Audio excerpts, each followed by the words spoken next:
Hello, welcome to my channel. That could have been timed better. I just, Vice Rhino here, Cirrus over there. I just said maybe I like it when the supply is choked.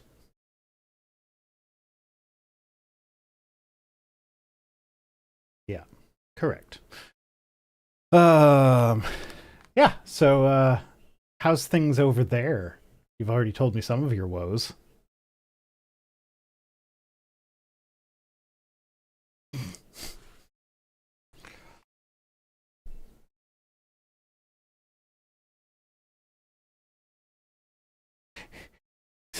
Because I forced him to stream this week.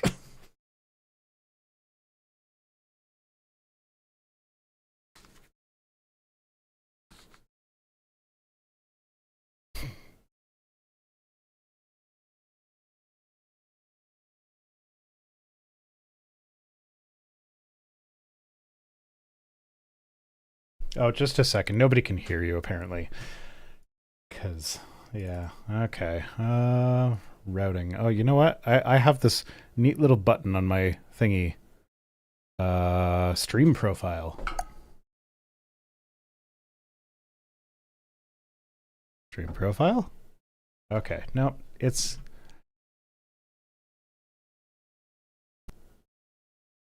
Speak now. Oh, now you're like super quiet on my end and you're still not going out. Okay, let's go back to my default profile. And then... Oop. Oh, hello. What? Oh yeah, okay. Why are you not? Oh, you know what? I think shush. Cirrus is talking about his butthole, just so you know. Zoom meetings. Output device. To chat mic. Now speak. Nope. But there's another Zoom meetings that I can send to chat mic. Nope, not that one. And the third one, chat mic. Now, speak. Okay, wasn't that one either. Okay, fuck. Because I have my Go XLR. Now? Okay, just normally. Okay.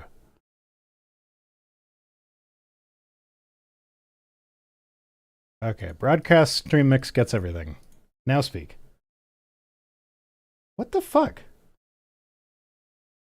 No, I have everything going out to the stream, but nothing's coming out except for me.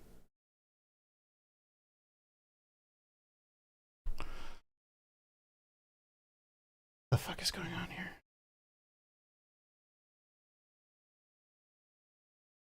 Try now? No. Fuck. I don't know what's going on, guys. I'm sorry.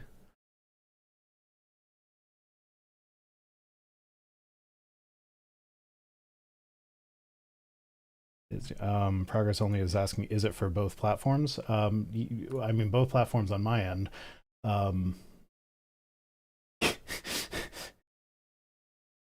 Nothing's coming out except for me, VR 2025. Thank you, Jassa. I don't know what... Okay, I don't know what the fuck's going on. Try now. Again, you're...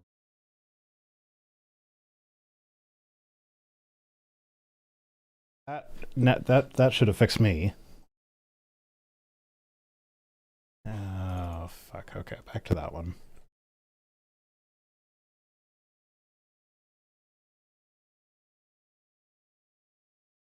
Okay, audio. It's sending it to the chat mic. Okay, maybe if I don't know. I have no fucking idea what's going on. I'm sending you to the system sounds, so now speak.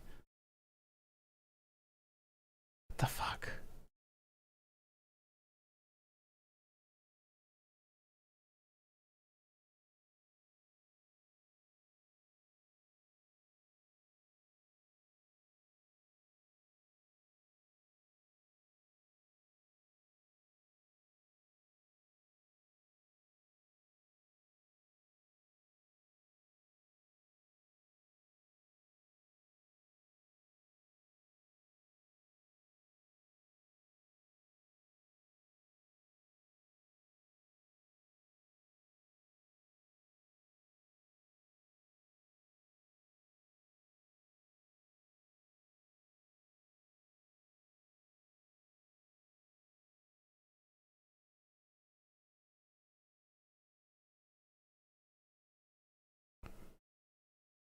Wait, talk?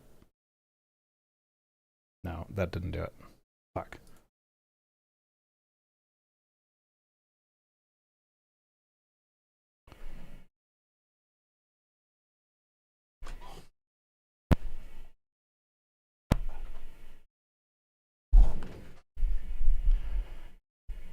Okay, shut up a sec.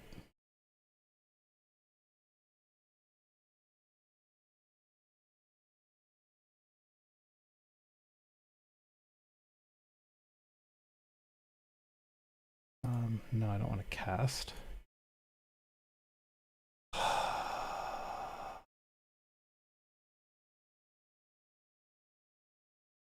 My setup is way too complicated to troubleshoot on air.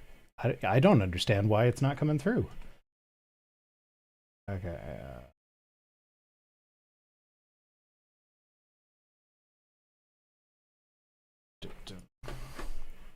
Instead of grabbing the broadcast stream mix, maybe I will grab just audio input capture. Create new. Chat mic. Okay, I think, no. Now I'm just echoing, probably. Yeah, no, but I do sound normal on your end, but I've got 2 copies of my own audio on my... Why am I coming through the chat mic?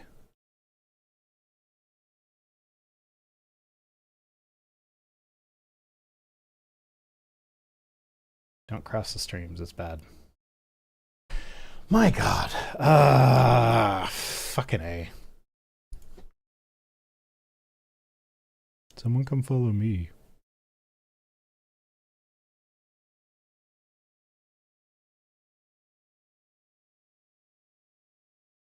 Okay, what if I do this? What are we even talking about? Okay, that's coming through.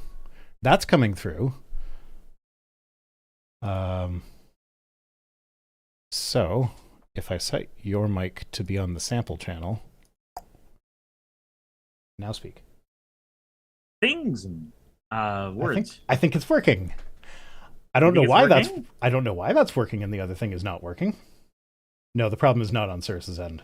I can see the bouncy things not happening when Cirrus talks on my end, but it's happening now. So let me know if you can hear him. Can you hear him?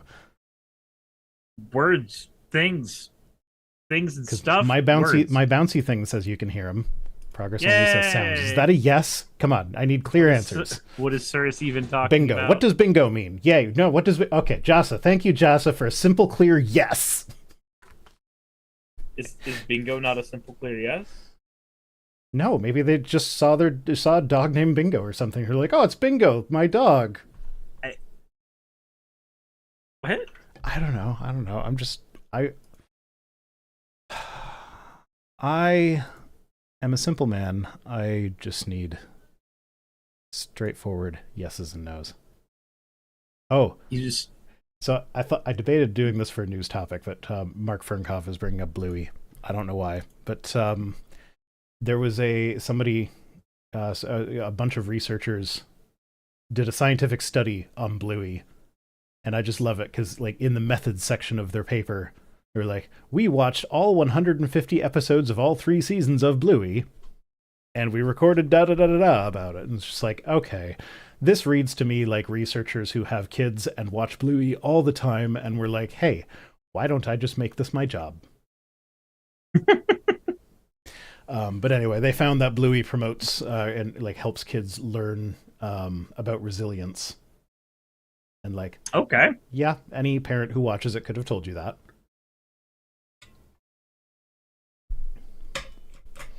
So, yeah. Anyway, you were telling us about your woes before I had my woes.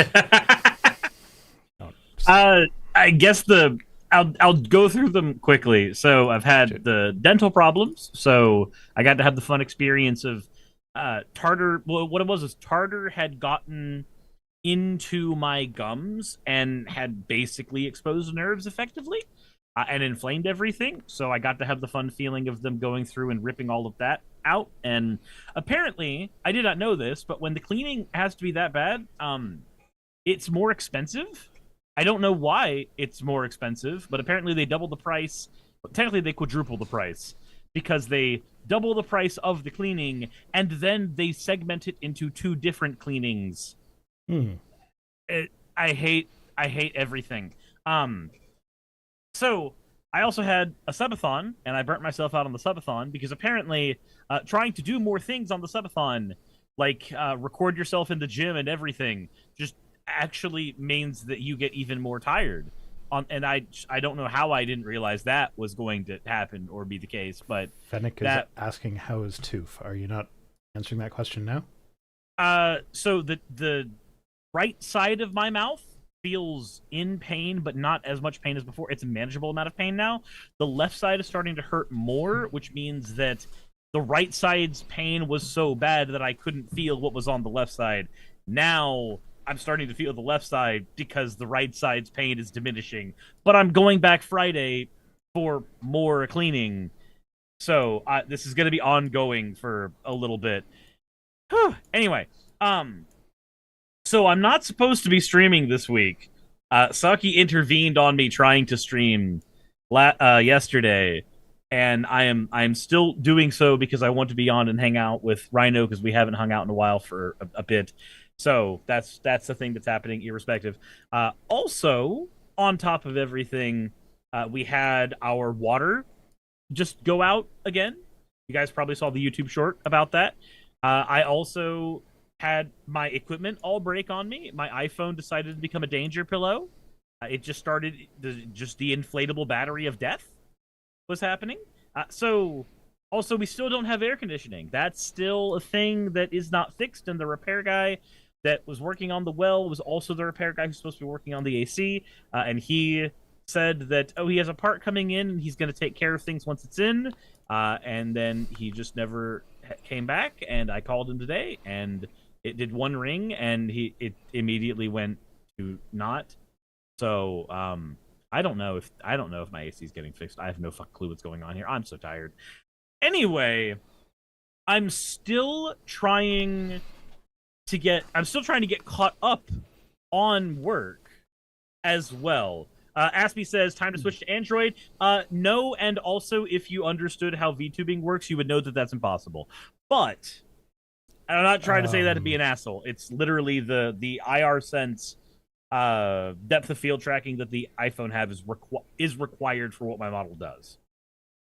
I can't switch. But I had for my brief stint with a VTuber avatar, no phone was involved.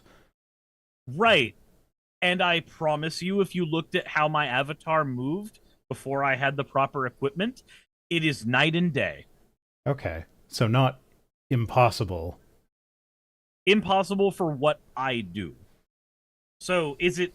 Okay, we're doing the autistic thing. We're being pedantic. No, we're done. Oh, speaking of the autistic thing, in the continuing story of me coming to grips with my undiagnosed autism, do you know what aspect of coming home brought me the most comfort? Being able to masturbate in peace? Well, no, but that is a difficult thing to accomplish while you're traveling with it. No, that was not it. Hat. First hat. I have a new hat from my journeys abroad. I went to the UK, so I got myself a deerstalker hat. Now, so the thing that brought me the most comfort when I got back home from my trip to Europe was making my tea, because everywhere else does not make it the way I do. The fact that I know exactly when the hot water's hitting the leaves, so that's when I start my timer. The milk goes in the cup before the tea goes in the cup. You steep it for your 4 minutes. And it's it doesn't make a huge difference quality-wise. I didn't have an unacceptably bad cup of tea while I was in Europe. But you it just have your comforting having my system where I make it the way that I want it to be made just brought me much comfort. That was the moment of I'm home. So Also, Stoff in my chat just clarified something as well. The reason that your model was able to work without too many issues is because AR tracking was not installed on your model, because Stoff does not know how to install AR tracking on your model. My model does have AR tracking installed on it, which requires the iPhone to work. Anyway, I'm glad that you have comforting tea now, though. Yeah. And I never want to take an airplane again or a train. So see, I don't mind flying, and I haven't had the train experience yet, so I don't have opinions on the train experience. So we got to the UK without incident. Putted around there for a bit, saw the site of the family castle, which castle doesn't exist anymore, and castle might be making it sound more important than it was. It was like a fort, and it was one of those forts near the English border that like there was a permanent fire thing at the top where if you saw the English army coming, you light it, and then the next castle also lights theirs, and the beacons of Minas Tirith are lit. Like that was my family's job. We were the beacon keepers.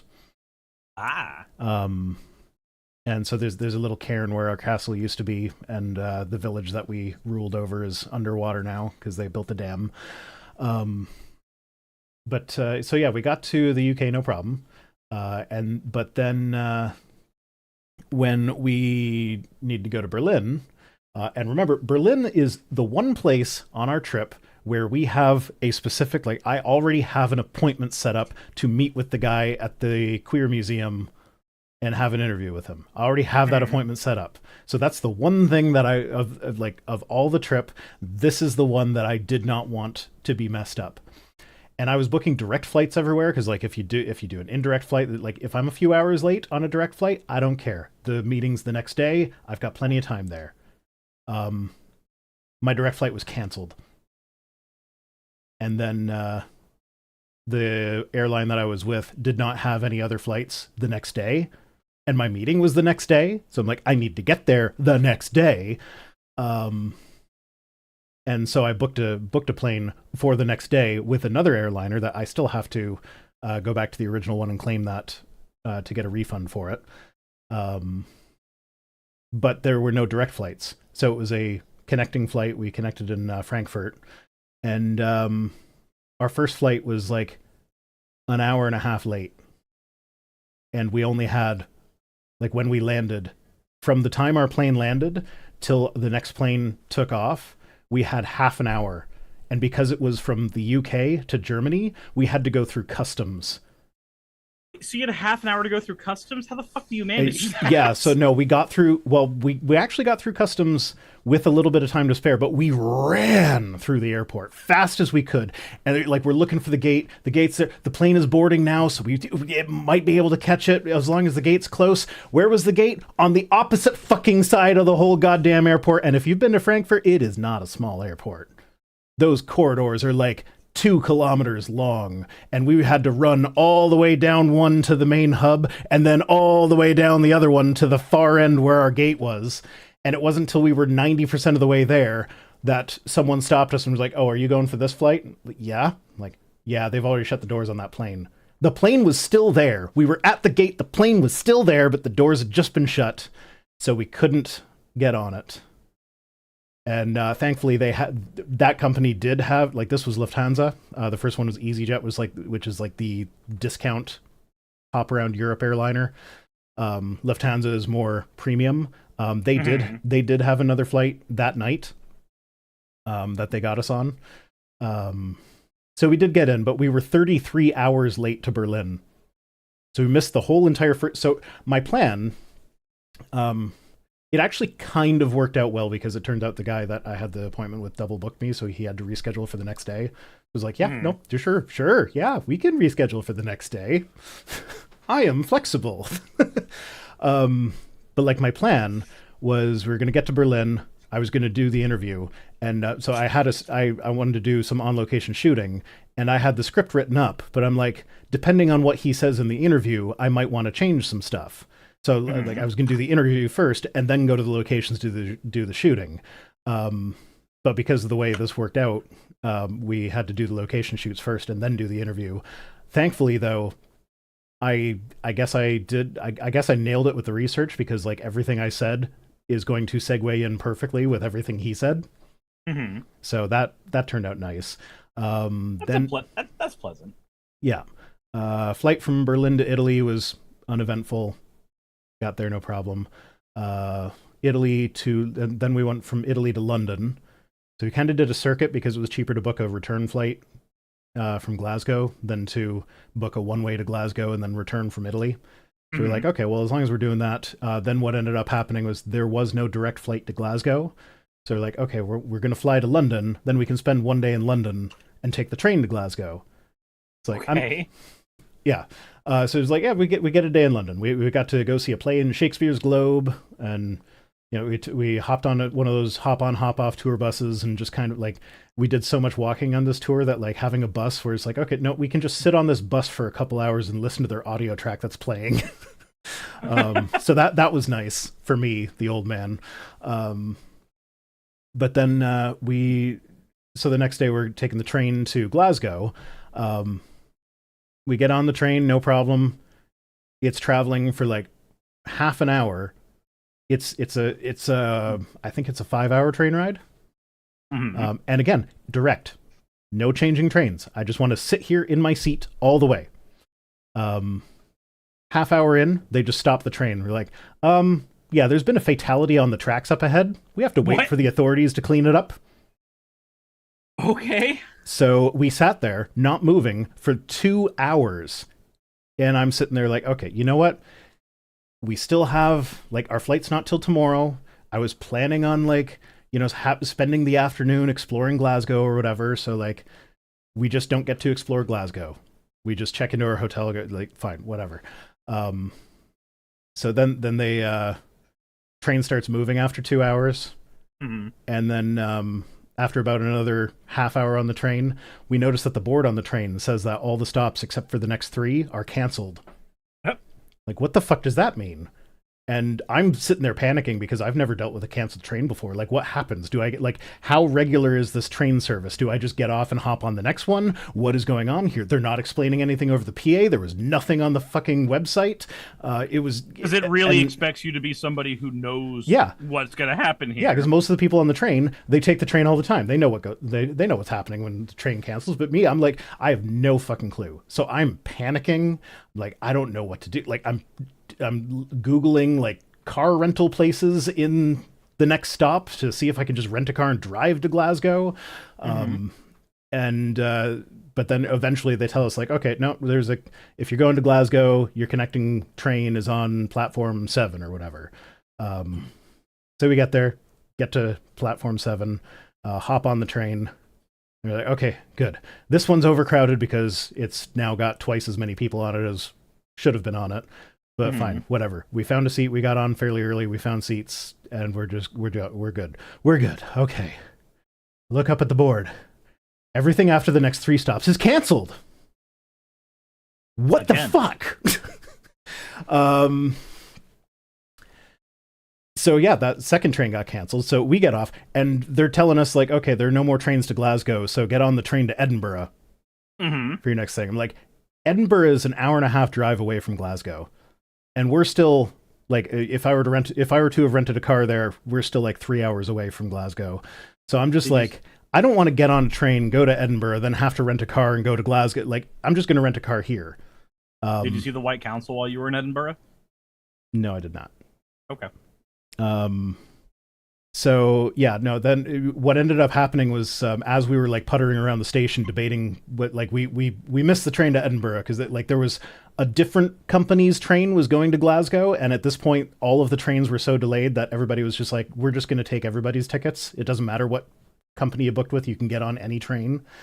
So we're just like, okay, we're just going to wait for a train that's going to Glasgow instead of taking the one to Edinburgh that they told us to take. But they ended up putting a new train on the tracks that was not scheduled and sending that one to Glasgow, and that's the one that we ended up on. So it was like we were finally there, and this 5-hour train ride took, we left at 8:30 in the morning, and we didn't get there until probably around 9 o'clock at night. It was in between 8 and 9, so yeah, it was over 12 hours on the train for a 5-hour train ride. So Yeah, that was I, that was fun. so I may not know that feeling via train ride, but given that that's not in specifics, but definitely in feeling what happened with me and Saki when we were trying to get back from Alaska to Georgia, I feel you every step of the way there. Yeah, and of course, like the whole time, and I I'm a flexible person when it comes to like if we're planning on doing X today, but we end up doing Y, fine, whatever. I will roll with it. It's fine. But when it comes to like travel stuff with tickets, like my kid Rory was making fun of me when because the first plane to Glasgow when we first left, we were at the airport like 5 hours early. So we got through security. We still had like 4.5 hours left. So we just set up shop and relaxed. And it was great. Thank you for resubscribing, my own and Stankfoot. So the you can imagine the entire time we're like missing planes and stuff like that. I'm like turning to Rory every now and then, being like, "So, which airport experience do you prefer? Running at the top of our like as fast as we can through kilometers of tunnels, only to miss your flight, or sitting there for a couple hours, being relaxed, maybe going for a snack?" And yeah, they came around to my opinion of being early to the airport. Minus the travel insanity, did you and Rory have a good time? Yes, we did. It was a great trip. As much as the travel insanity was insane. Thank you for the cheer, my own and Stankfoot. But yeah, it was a lot of fun. Good bonding experience. Never traveling again. Sorry, next kid that turns 16, you're out of luck. So what about when the United States is no longer under the boot of fascism? How do you travel here then? I would drive. You know what? Fair enough. Fair enough. I've done enough road trips down to the States. I'm not worried about driving to the States. Speaking of driving, I'm actually looking forward to the next time I have a chance to do a road trip because I want to see how it's going to be to plan out a trip with the EV going supercharger to supercharger. Because I already have to step out of the vehicle for 20 or 30 minutes every now and again. Anyway. Did you? What's up? You didn't buy a Tesla, did you? Absolutely not. Okay, so when you say supercharger, you're just talking about fast chargers, or you got an adapter, or is yours a NAX? Mine's an Equinox EV. No, NAX is the port. It's the Tesla charging thing versus the J1227 thing or whatever. So I don't have the adapter, but the fast chargers should still end up doing decently well. Okay, Okay. Anyway, yeah, no. Road tripping in an EV, I find, is not really an issue here, but we also have better infrastructure than you guys do, I think. So you like, I'm going to BajaCon this weekend. It's about a 4-hour drive away. Mm-hmm. So I just plug into a DC charger when I stop for lunch, and that's enough to get me there. And then I do the same thing on the way home, and that's enough to get me home. Fair. As of right now, all of my travel's just been off of plugging into the wall. Yeah, and that's good for most. Like, the only reason we need a level 2 charger is because Heidi works in Niagara Falls, and that's 20 minutes away. Like, if it weren't for that, then for our puttering around town and driving kids to friends' houses and whatnot, we could just plug into a normal wall outlet, and that would be sufficient. Yeah, so our level 2 charger just got in. It hasn't been installed yet, but it just got in. It's sitting next to our trailer hitch, which also needs to be installed. We even actually have a slow level 2 charger. Like default level 2 chargers are typically 32 amps. Whoever did the electrical in our garage, they only ran it through a 30 amp breaker on the main panel, and then they have the sub panel in the garage, which it's got the EV outlet as well as all the other electrical that's in the garage. And so, the default EV charger draws 32 amps. So we had to actually go out and buy a cheaper 16 amp charger that, like, it's more than the wall outlet, but it's not as good as most level 2 chargers. Yeah, that's entirely fair. But anyway, they're not here to hear us talk about our travel woes. I mean, they're probably a little bit here for that, but so shall we do some news articles? I am 55% of the way through my curry, so absolutely. So the DoorDash was successful. It was successful. I woke up and Mom had sent me a coupon because her job had like given them a voucher for DoorDash. She's like, I'm never going to use this. I'm like, I'm so tired. I'm willing to use this. Yeah, with the plans from the White House, the moon will have excess energy capabilities.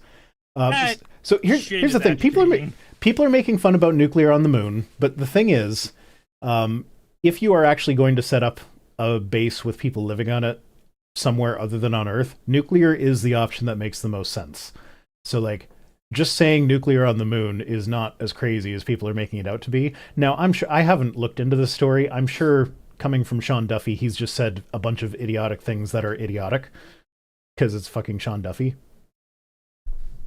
It won't be any worse than the shit Alex Stein said in front of the Texas House. Sure, I'm not familiar with that. Oh, he said, so if you're not familiar with it, it's not one of our things, so I can go ahead and tell you. Sure. He said that because the trans suicide rates are so high, we should actually allow all the trans people into the military. That way we can force their deaths to be useful to the country. Oh, wonderful. Yeah, no,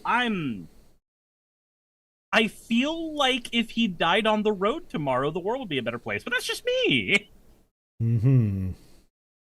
So Jassa says, did you see my news article? I'm going to go out on a limb and say, yes, I did. But I did not keep track of who sent me which articles that I grabbed today. I'm sorry. One was from E.T. Benson, I'm pretty sure, who is someone that sends somewhat infrequently, so I always feel bad when I forget to credit them.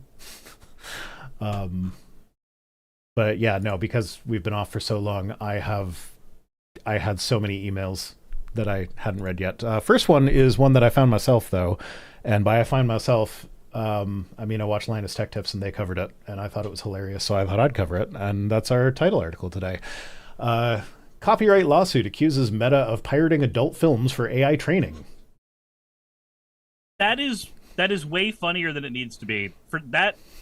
Oh, that title is far funnier than it has any right to be. It gets better, Cirrus. It gets better. Dear. So this is the company that's suing them is the company behind popular adult brands, including Vixen, Tushy, Blacked, and Deeper. And say the case against Meta also centers on unauthorized BitTorrent sharing, but on a different scale. According to the adult companies, Meta downloaded at least 2,396 of their films since 2018. So much porn. Are you sure it's just not Mark Zuckerberg just sitting there going, the only way that I can get off anymore is if I've got 10 screens going all at the same time? I could absolutely see that. But so the best part about this, though, is that say it a little more robotically than that, but you know what I mean.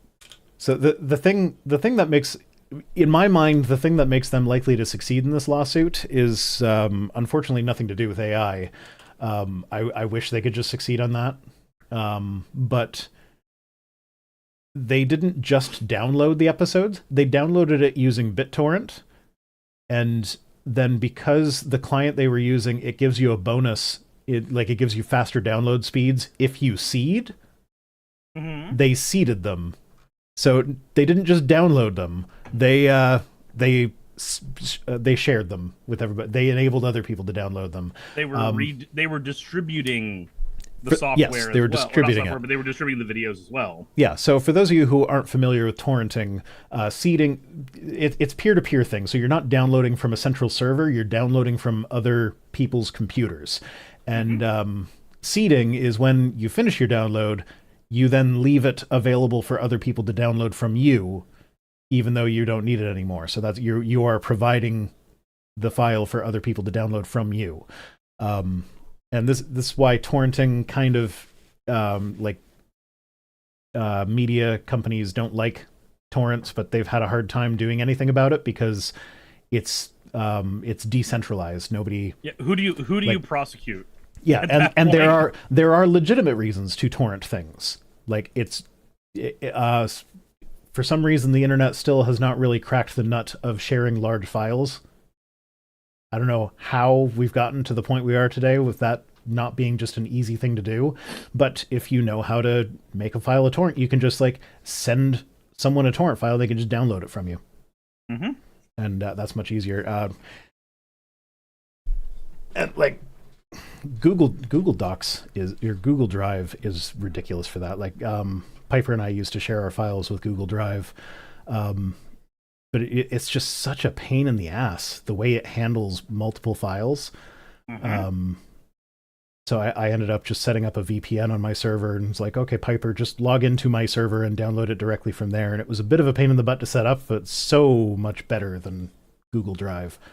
The worst part about Google Drive for me, aside from the fact that it costs money, but the worst part about Google Drive for me is when I'm trying to download something that's like 30 or 40 files, and it just goes, oh, we're going to start zipping that for you. You don't have to fucking zip them for me. I promise you, you don't have to zip them for me. That's okay.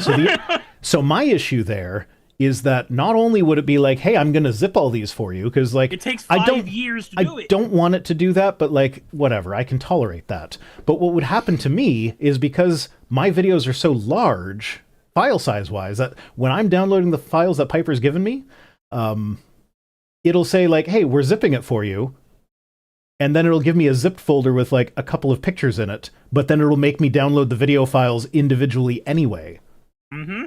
So it's like, why are you going through the trouble of zipping it and then just giving it to me individually? And what's worse about that, like when deciding where to save it, if I didn't remember to pin the directory I was currently working on to my Explorer window, the sidebar on Explorer, then I would have to manually navigate to that folder, which it's always a very deep directory. Caliente. So I would have to manually navigate to that thing for every file that didn't fit in the zip folder. And it was just like, fuck off, Google. Just do it one by one like every other fucking website.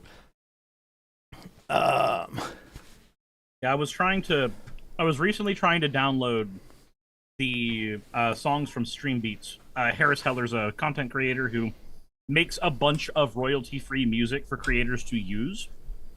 So I was trying to download all of that so I could avoid the copyright issues that I've been dealing with for years. And it turns out you still deal with copyright issues when you use his music because it auto-flags them, and he's made videos going like, I hate that YouTube auto-flags my shit. Mm-hmm. That's just submit your stuff. But anyway, when I was trying to download his stuff, he has it all in a Google Drive where it's got like 400 some odd songs there, which is a nightmare to try to download. Yep. Yeah, so yeah, there are legitimate uses for torrents, and sharing large files is one of them. Scott D says terabytes don't easily slip down a megabyte pipe. Okay, yeah, I get that, but like torrent files make it easy. So like why aren't there other, like why can't Google Drive make it easy?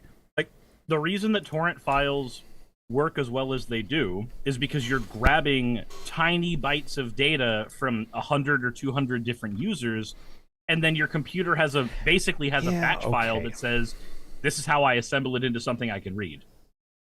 Yeah, no, but my point there is that the bottleneck is not necessarily like I recognize there is an infrastructure issue with that, and like if everybody was sending massive files all the time, sure, it would be an issue.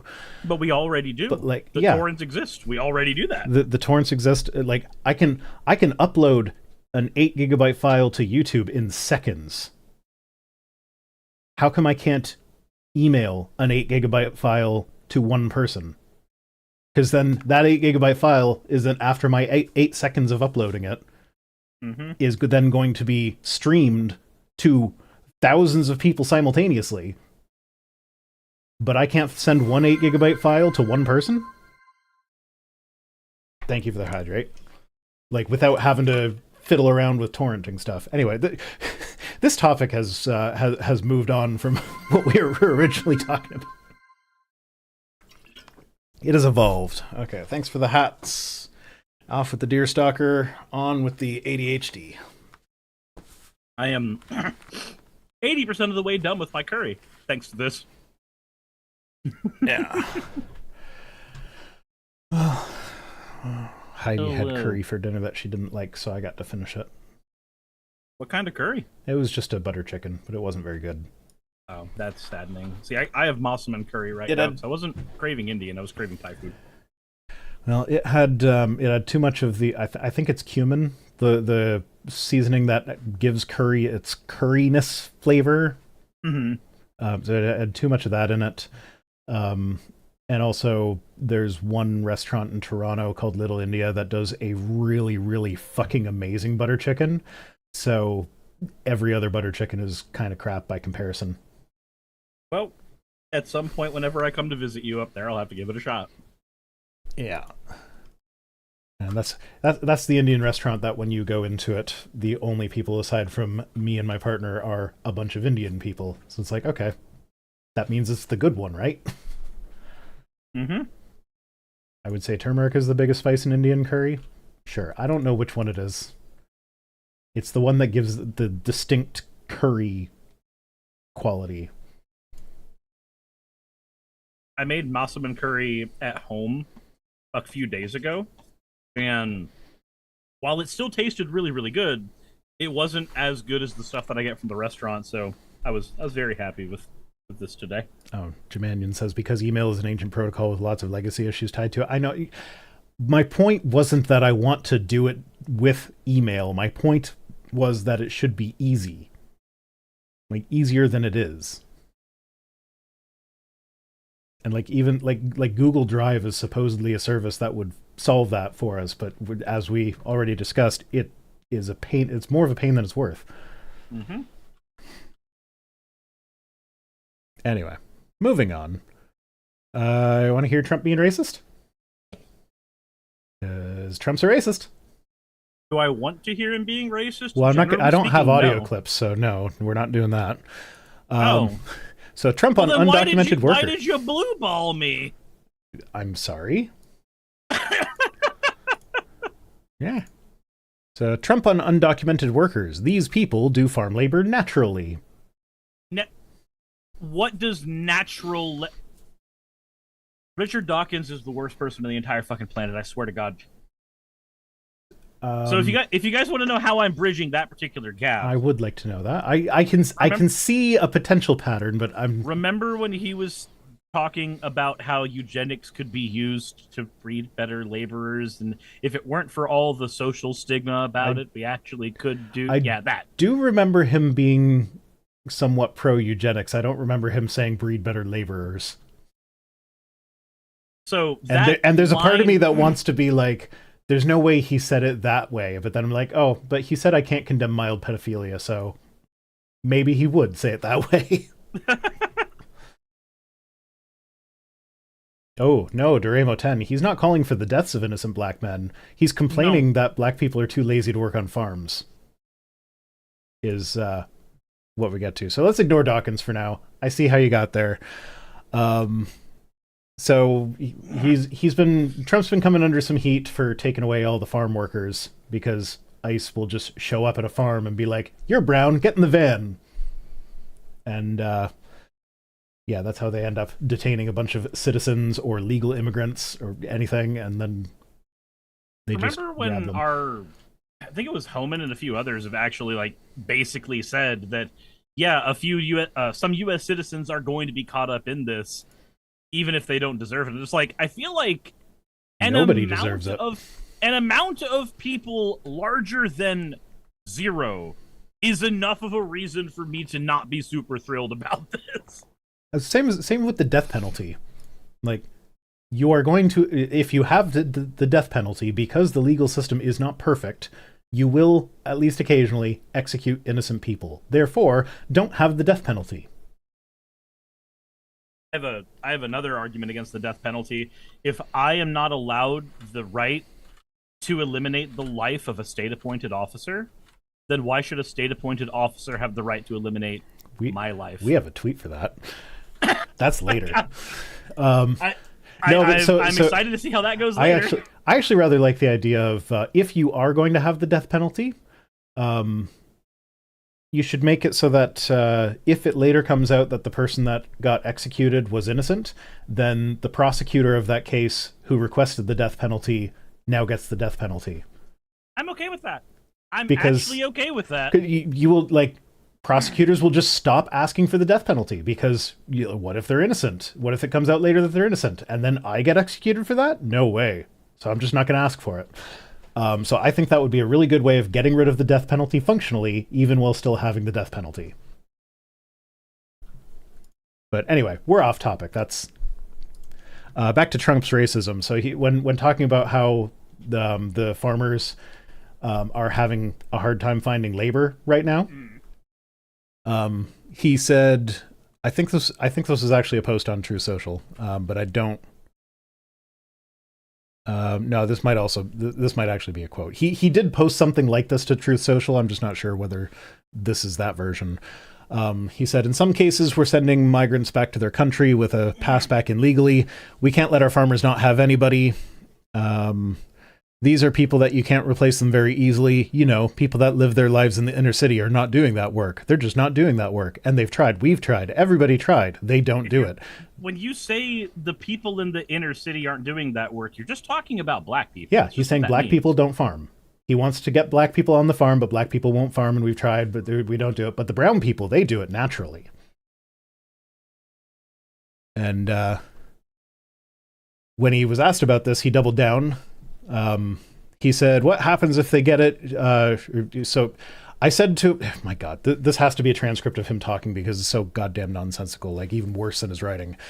I said, what happens if they get it to a farmer the other day? What happens if they get a bad back? He said, they don't get a bad back, sir, because if they get a bad back, they die. You know, in many ways, they're a very, very special people.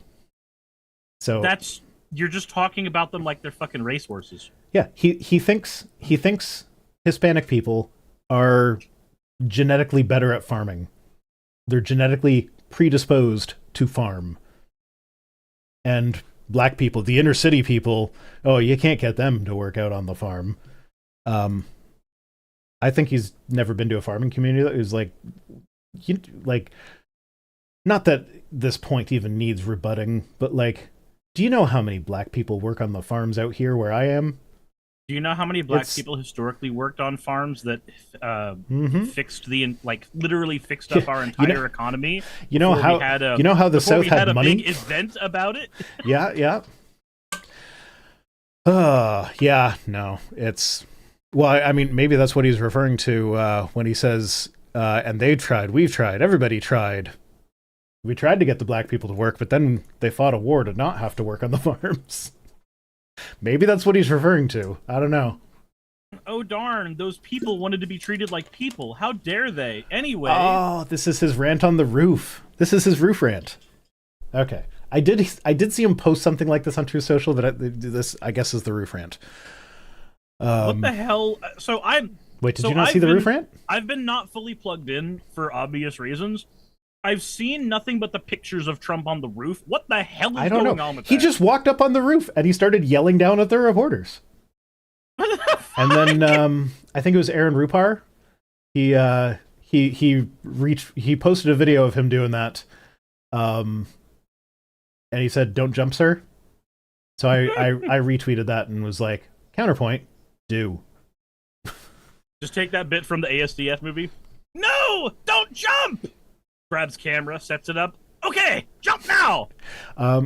Someone, Jess has got it. So someone in my comments responded with the image from Futurama when what's his face was on the roof saying it was jump, and he's like, "Oh, I'm going to jump," and Bender's down there like, "Do a flip." So yeah. So yeah, no, he was. As Fennec says, he was just up there. He just showed up on the roof. And reporters were yelling questions at him, and he was yelling answers back down. I'm just going for a walk. Okay, that's cool. You have one of the most beautiful gardens. No, he doesn't. He paved it over. You had one of the most beautiful gardens. That's why he's on the roof, because there's no rose garden to walk in anymore. Oh, did you hear about the ballroom? What's up? Did you hear about the ballroom? No. He wants to build a ballroom in the White House now. Wants to build a ballroom in the White House. Mm-hmm. Okay, is it because he wants to host parties and stuff there, I guess? Yeah, he wants everybody to see his big balls.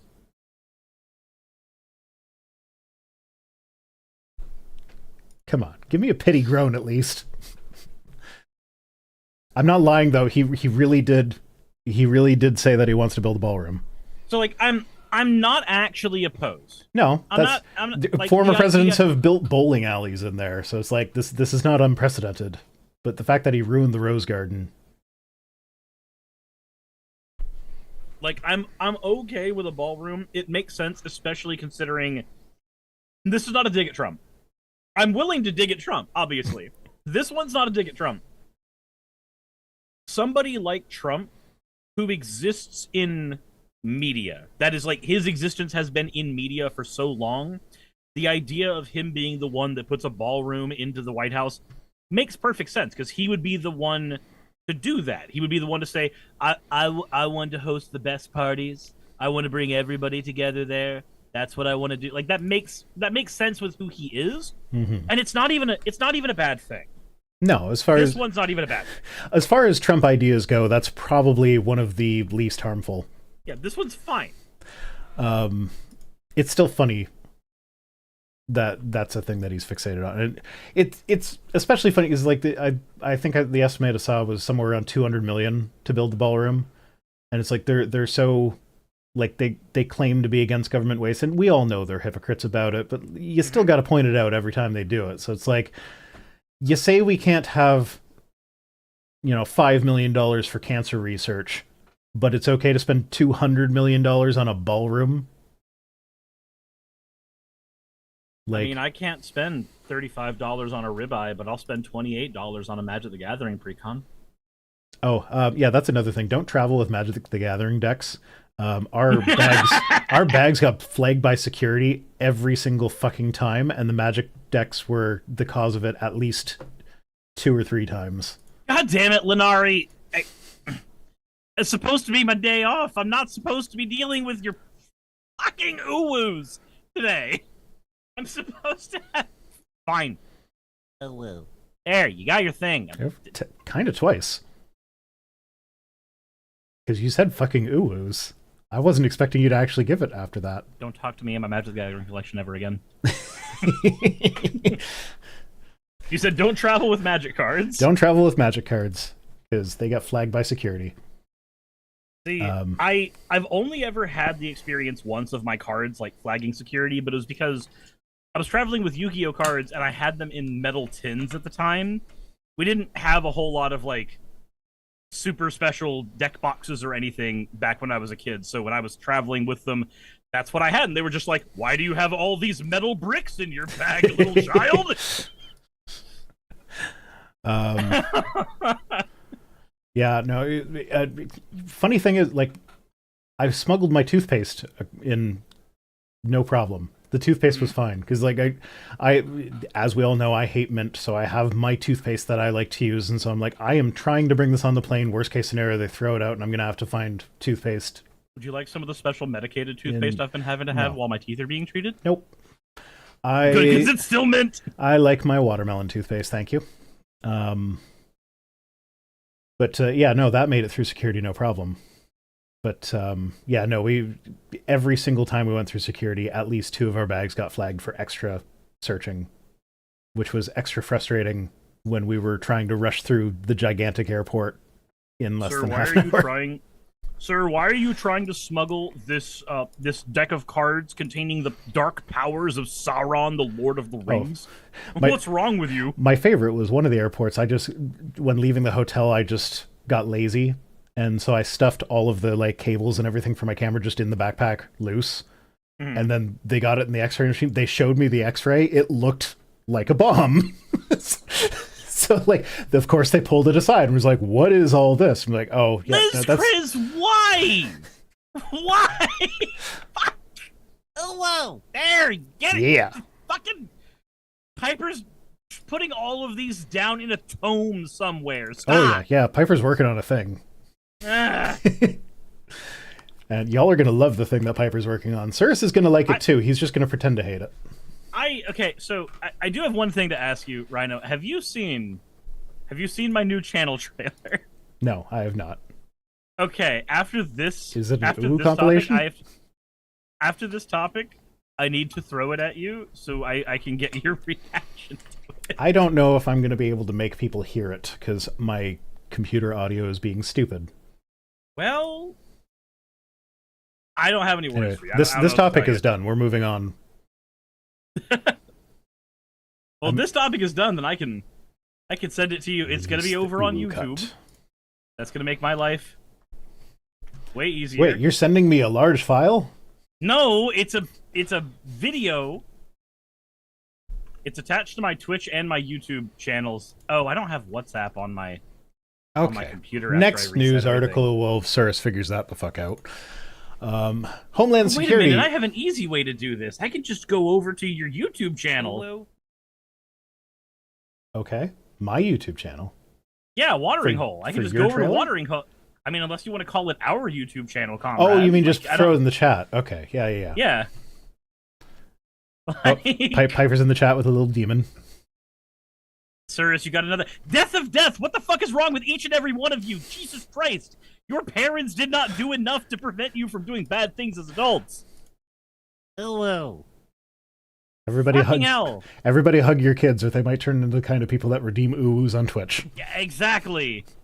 Exactly. Jesus Christ. At least John Phelan's on the right side of history with an OWO. Jeez. Anyway, there's the link. I just threw it in there. It works this time. Where? I see it not. In Watering Hole YouTube. In the chat? In the chat on YouTube in the Watering Hole. Oh, yeah. I have my chat thing set to... No, I'm not seeing it. Did you go to this stream? Yes. Zuckerberg watches a lot of Corn. Twit tweets 151. Yeah, I might just have links blocked in the chat. And how would you beat Legend of Zelda? By playing as Zelda, the main character. I mean, there are a couple Zeldas where she is the main character. Yeah.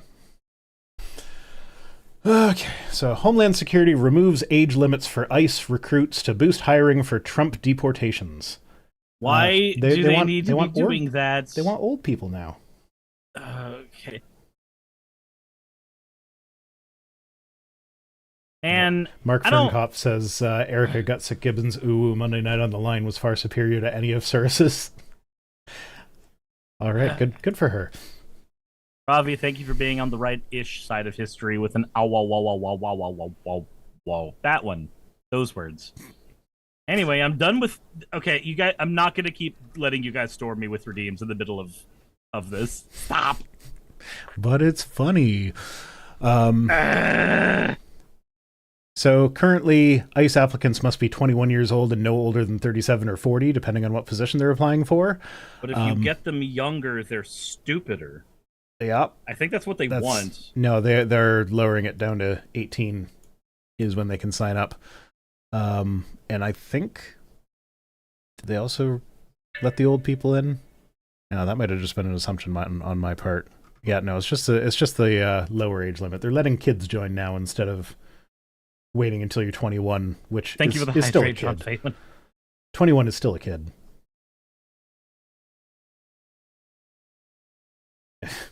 Now me and Vice Rhino share a brain cell. I was about to say the same thing about Cyrus Redeems being funny.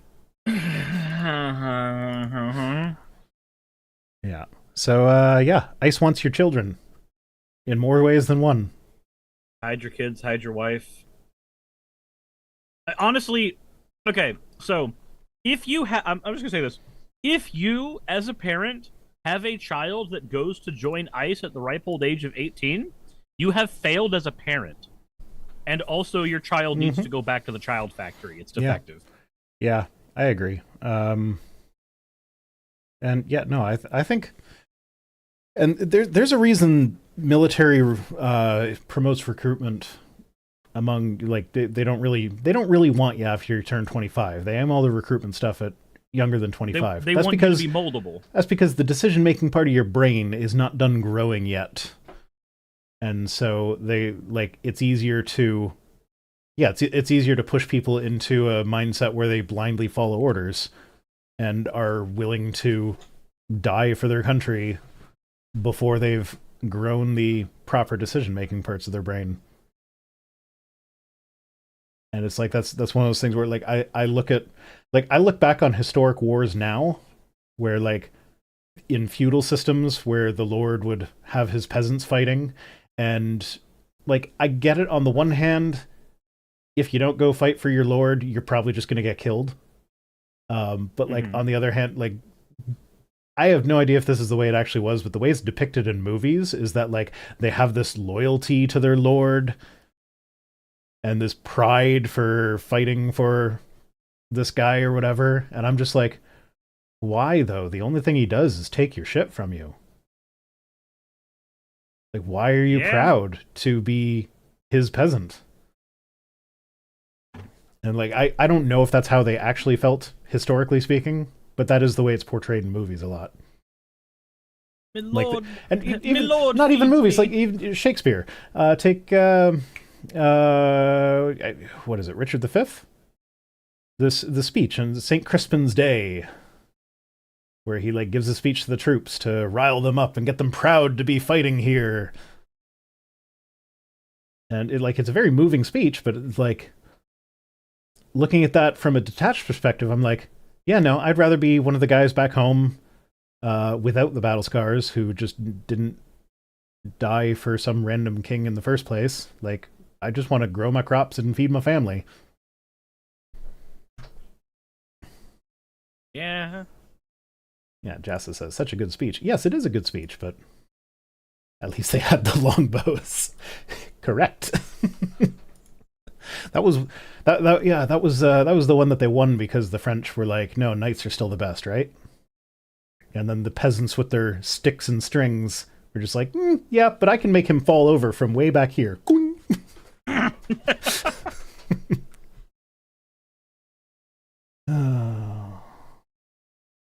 Gideon Wells says, it helps to remember that Shakespeare was essentially propaganda. Don't want to piss off the monarch who's funding your career. I mean, I guess in a very loose form of propaganda, yes. Yes, but also we know about Shakespeare's plays because of a playwright that existed around the same time who was one of Shakespeare's competitors who did piss off the monarchs and ended up in jail on multiple occasions for their plays. But yeah, he was and like him and Shakespeare had, it might be one of those things that was trumped up just to draw attention because, you know, they're theater people. That happens sometimes with theater people, but it's all about the drama. They supposedly had this really intense rivalry where they hated each other's guts. But after Shakespeare died, this guy was the only person to like he put together the first folio. And the way you would do a folio, so when playwrights wrote back then, they didn't write a play and then have it copied out a bunch of times and everybody got their own copy and they could memorize their lines or whatever. There was one copy and they would work it through with the actors individually and tell them what their lines were and get them to deliver properly or whatever. And then if anyone wanted a copy of that play, the way you would get that was to hire all of the actors that were in it and get them to recite it for someone who was writing it down. That's the way plays got copied back then. And nobody did that for Shakespeare until after he died. This guy did it. And that is the whole reason we have Shakespeare. And I forget his fucking name, but like the fact that we remember Shakespeare but we forget him is a big disservice to him. But the funniest part about that story is that I learned there were Shakespeare knockoff plays where like people didn't want to pay the big name actors for his works, so they would just like get the background extras to be like, oh, what do you remember the other character saying? And so you'd get that feels like the modern day the Hollywood knockoff where instead of Pacific Rim it's like robot combat, like something like that. Yeah. It's effectively that shit. Where they try to make the cover of their movie look as close to the cover of another movie as they can, in hopes that grandma will get that one. Yeah, mockbusters. Yeah. Yep, that's exactly what it was. So you get things like the Hamlet soliloquy being like, to be or not, maybe I'll go to sleep. But And it's like, that's not how that one goes. no, it's not. Marlowe? Yeah, Marlowe. First name starts with a B, I think. Marlowe. Bob Marlowe. Was not Bob. Anyway. It says similar vibes to how we don't know who rove the canvas that Starry Night was painted on. I think about stuff like that a lot. Okay, we've got a Cirrus video to look at. Yeah. I don't know what's... Yeah, it's cropped funny. No, people can't hear it. People can't hear it? People can't hear it. People aren't going to be able to hear it. Philip Marlowe. Sure. That sounds about right, even if it's not a B. You're using OBS, right? I am using OBS. So, do you have your audio mixer to control each individual instance of a source? Maybe. Or does yours look at like desktop audio as a giant thing? Wondering why you're here. Well, son of a bitch! If you like talking about Magic the Gathering,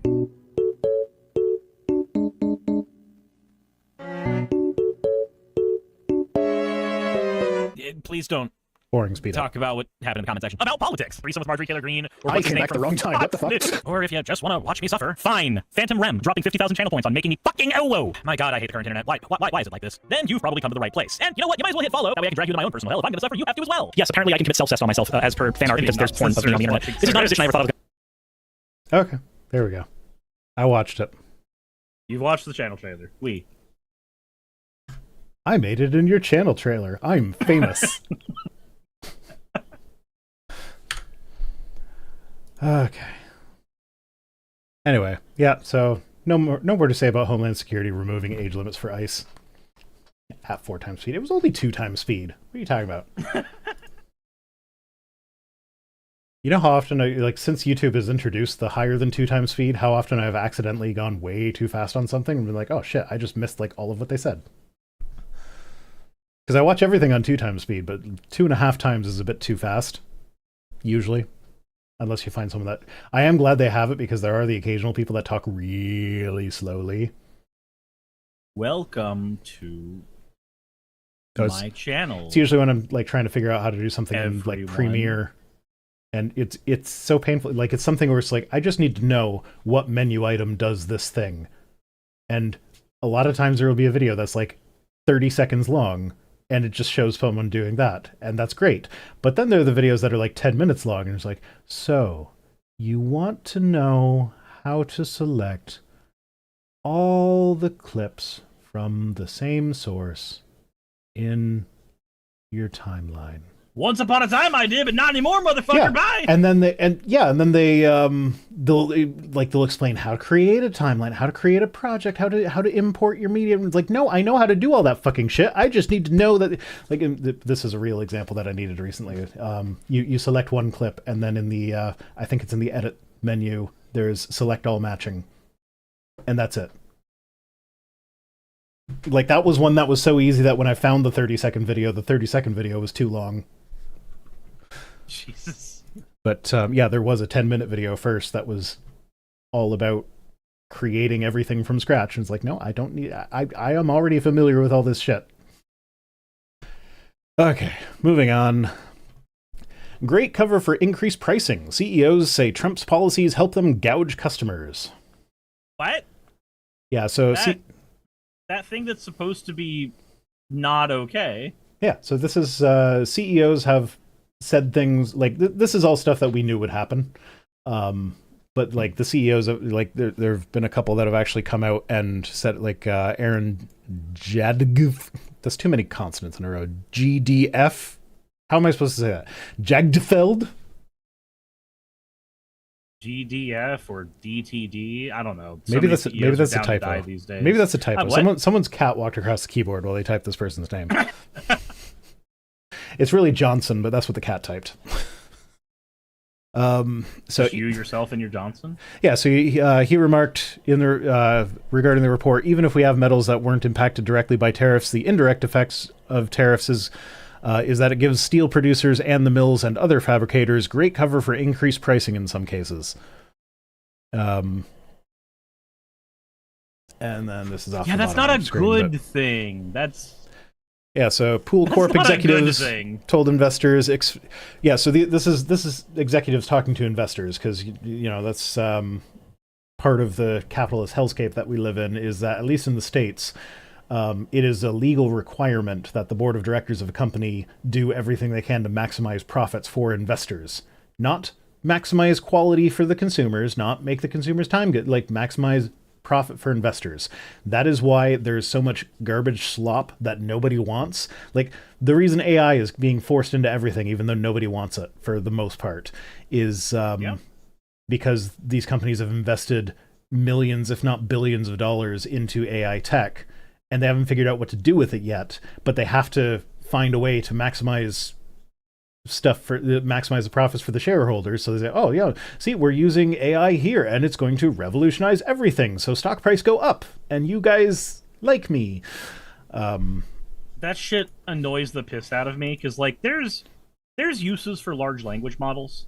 We've talked about it a lot of times on the show. Yeah, there's ways to make them function, but like one of those ways should not be listening in on me while I'm near my phone and then popping up and just explaining random things to me. Mm-hmm.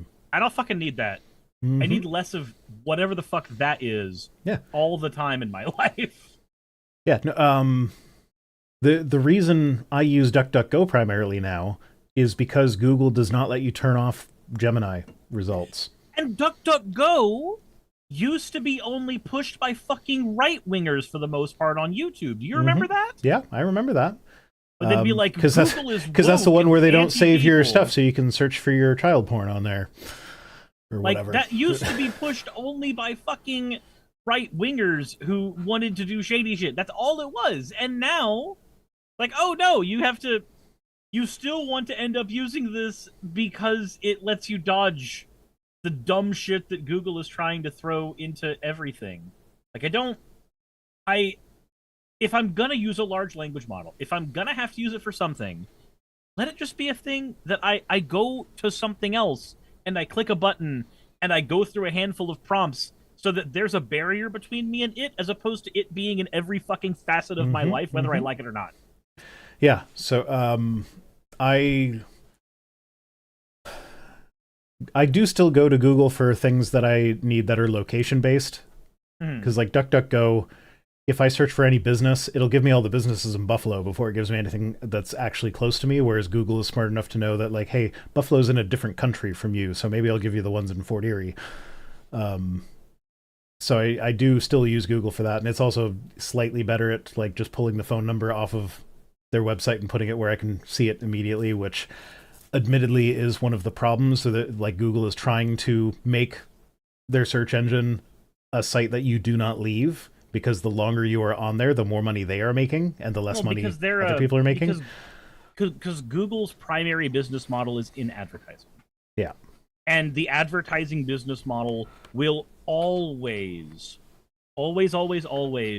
favor the amount of time it can waste for you more than anything. What was it? That's why when you look up a recipe, you have to read about how this was my grandmother's favorite recipe, and making it makes me think of the smell of the flowers in southern Italy. And that's wonderful, ma'am. Reading this makes me want to fucking dome you. No. Except those were all written by large language models now. So used to be a human had to sit down and waste their time writing that bullshit. Now they can. With just a prompt, you can get the longest story you could imagine pumped out. What's that fun quote where if a service is being offered to you entirely free of charge, then perhaps the product on offer is actually you. Yeah, no, that's Not perhaps. Yes.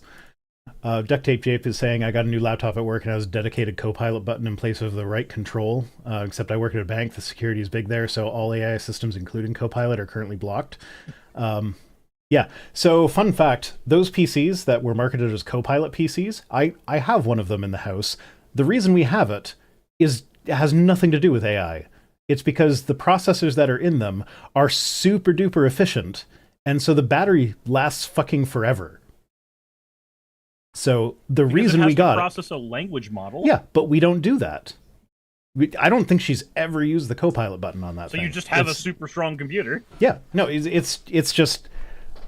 So it's for Heidi. She takes it to work, and our household is full of neurodivergence. So there's a non-zero chance she's going to forget the power cord. So we need one that's going to be able to survive that. That's it. That's the reason we have it. And because that's all we needed it for, we actually got one of the cheaper ones, so. But, yeah. Brain B says, my laptop has a Copilot button too, and I didn't realize that when I ordered it. Rip right control button. Yeah. Well, I mean, I never use the right control button anyway, personally. Even when it would make sense for me to do so, the muscle memory goes to the left. So that doesn't bother me. I would be not very likely to accidentally hit it. There's a few times that I'll use the control button, like if I'm editing. I remember that what was it in Adobe back when I was using that? Control K, I think, was one of the hotkeys for it for like splitting up a timeline. So I'd almost always have to use the right control button for that. But like I use DaVinci now, and on that one is Control B, which is way easier to do with the left. So like, there's some stuff that I've used it for in the past. Not a lot. So any shortcuts that I use frequently, I have mapped to a button on, like, I have 8 macro buttons on my keyboard, and I have 1, 2, 3, 4, 5, 6 macro buttons on my mouse, and then on top of that, I have this thing which I use for editing, this is just macro buttons and dials and knobs and stuff.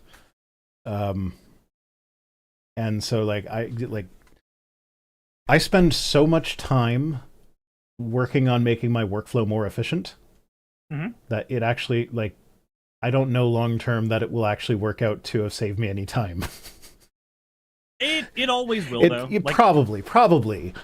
But like, so like I've had a lot of that stuff where like, so like my YouTube shorts that I do now, I don't do any editing for them. It's all stuff that I have set up on my Stream Deck where it will pop up my, like, here's all my socials feeds, here's where we'll do a cut.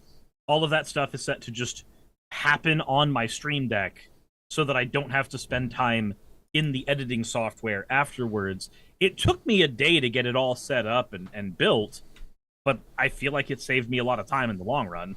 Yes, Duramo's asking, one of those mutant multi-button mice? Yeah, I have the Logitech G502. Yeah, G502. Good little mouse. Got lots of buttons. This thing is the tour box. And so I have this set up. When I'm in Premiere, I don't need my keyboard. It's just this and my mouse.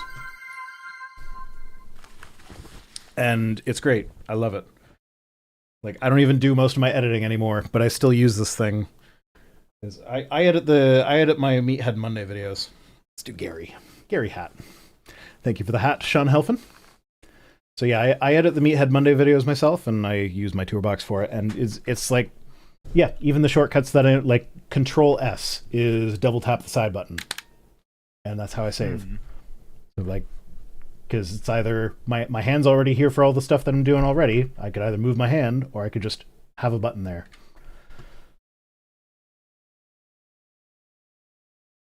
I have that mouse. Sadly, it's beginning to not work properly unless it's plugged in. I also have the wired version of that mouse. That's the one I take traveling. Renegade says, my tech teacher said anything worth doing once is worth automating. See, I have a similar thought, but you mean anything worth doing twice? Because once would, I don't know. See, my thought on it's a little different. It's not anything worth doing once is worth automating. It's anything that I must do several times is worth being incredibly lazy about. Yes. And that's exactly what I recognize. This is if you want to find the most efficient people in the world, I have a friend who works in the tech industry and has said this to me before. Anytime that I think I'm too lazy, he goes, the people that are going to find you the most efficient route to do anything are also the most lazy. You want the laziest people possible working for you in tech. I have said this multiple times, I think, on this channel, is that I don't think society would exist without laziness. It's like, why, like, chasing that mammoth is hard. What if I just built a fence and trapped the mammoth so I didn't have to chase it? Finding those berries is hard. What if I just figured out how to make them grow where I live? Like, every human invention that has, like, maximized efficiency or made something work better or whatever has been out of laziness. I don't want, like, the Archimedes screw. I don't want to carry a bunch of buckets of water up the hill. What if I just had a device that I could stand at the top and go like this, and it brings the water to me? That's laziness. And then your king kills you and takes the idea and then claims that it was his, brought down by the royal gods or some shit. Yeah. Sure. But no, society runs on laziness. And then Jassa says autism. Yeah, tism combined with laziness is the powerful thing. Laziness gives you the motivation. Jess also says automated sex. Yes, have you heard of sex bots? I would love to have a sex robot. So laziness gives you the motivation. Tism gives you the focus. Yes. That's how it is. Yeah, like automated sex. Could you imagine? Like, I have a standing desk. I could, if I had a robot giving me blowjobs while I was working, you know how much more work I'd get done? You wouldn't have to do the in the middle stop and wank to get the extra dopamine. You know what? It's good for focus. I'm glad I'm not the only one that does that. Okay. It actually helps focus. That's so just so you guys know, if you've watched a Magic the Gathering video of mine, I promise you I masturbated before it. Yeah. No, because that editing wasn't getting done any other way. A lot of my videos too, man, because like there are times, like, if I find myself drifting and like going to YouTube too much or feeling tired or whatever, and it's just like, you know what? I'm just going to have a wank. And now I can focus again. Mm-hmm. It's such a useful tool. It's for productivity, damn it. Okay. Anyway, last news story. So, in every accusation is a confession news. Oh boy. Trump backer who pledged to fight against child trafficking arrested on child porn charges. Oh, of course. Of course. And this isn't like just some nobody. This is someone who's let's see, they talk about his wife on here. So he's kind of a nobody, but his wife so in 2004, his wife appeared on Steve Bannon's War Room podcast and spoke with future FBI Director Kash Patel about her voter mobilization efforts in Wisconsin. She was the chair of the Door County Republican Party and was a delegate at the 2024 Republican National Convention. So, like, they're not higher ups, but they're not nobody. This is a person with some power and influence. I don't know about power and influence, but like it's someone who is high enough up in the ranks that they have spoken directly with Kash Patel and have been on Steve Bannon's podcast. So, yeah. And this is not so. In 2009, he was investigated for child porn possession, and that investigation just kind of fizzled out, and nobody really knows why. Because like they found a bunch of crap on his laptop, and then there were just no charges brought. But now he's been arrested again. Perish the thought. So yeah, you didn't successfully stop him from doing the kitty diddler stuff, so he went and kitty diddled again. Weird. Well, no, and he was one of these people that was posting on Facebook all the time about how Democrats are a bunch of kitty diddlers, and we need to stop. You need to stop child trafficking, and whole time. I agree with you. Child trafficking is bad, but if I make that the thing that I'm talking about every fucking day, somebody's gonna side eye me at some point. They should. Like, I recognize that there's a set of people for which like there can be a singular focus when it comes to politics like this, but more often than not, we see the same story happen where the super vocally anti-gay pastor turns out to have a boyfriend or have a fuck buddy or have a grinder account. The super anti-child porn person also just happens to have child porn. And like, you'll find people, parents even, who are some of the most motivated to be anti-child porn. And yet, they don't talk about it every goddamn day, and they arguably have more motivation to talk about it. Mm-hmm.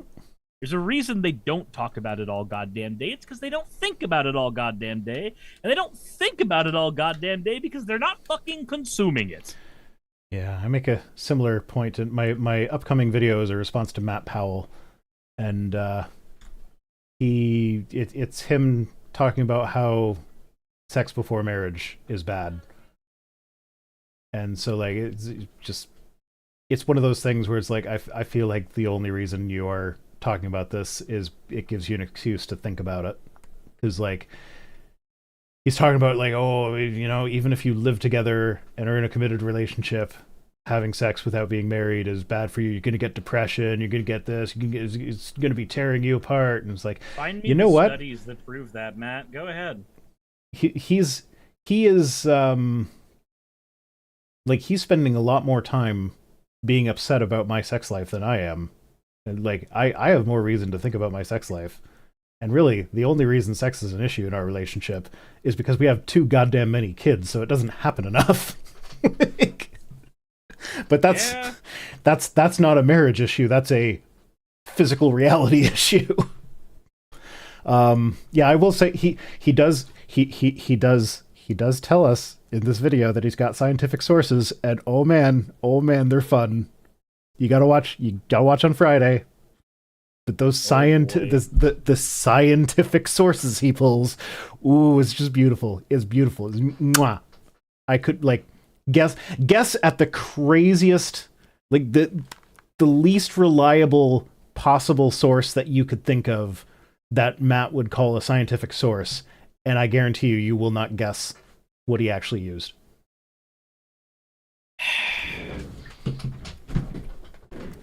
Why am I coming up blank? You'd think this is something that I could actually pull up pretty easy. But come on, Jess. AIG, that's fucking amateur league. If AIG is your, so not AIG, not Answers News, not Hovind, God, not the Discovery Institute. What are? Oh, I don't know if I want to say it, but there's someone in one of the chats that they didn't get it, but they're close. They're close. Should I say it? I'm bad at baiting. I just want to tell you guys. So Duct Tape Jake guessed high school science fair. Close. A high school newspaper.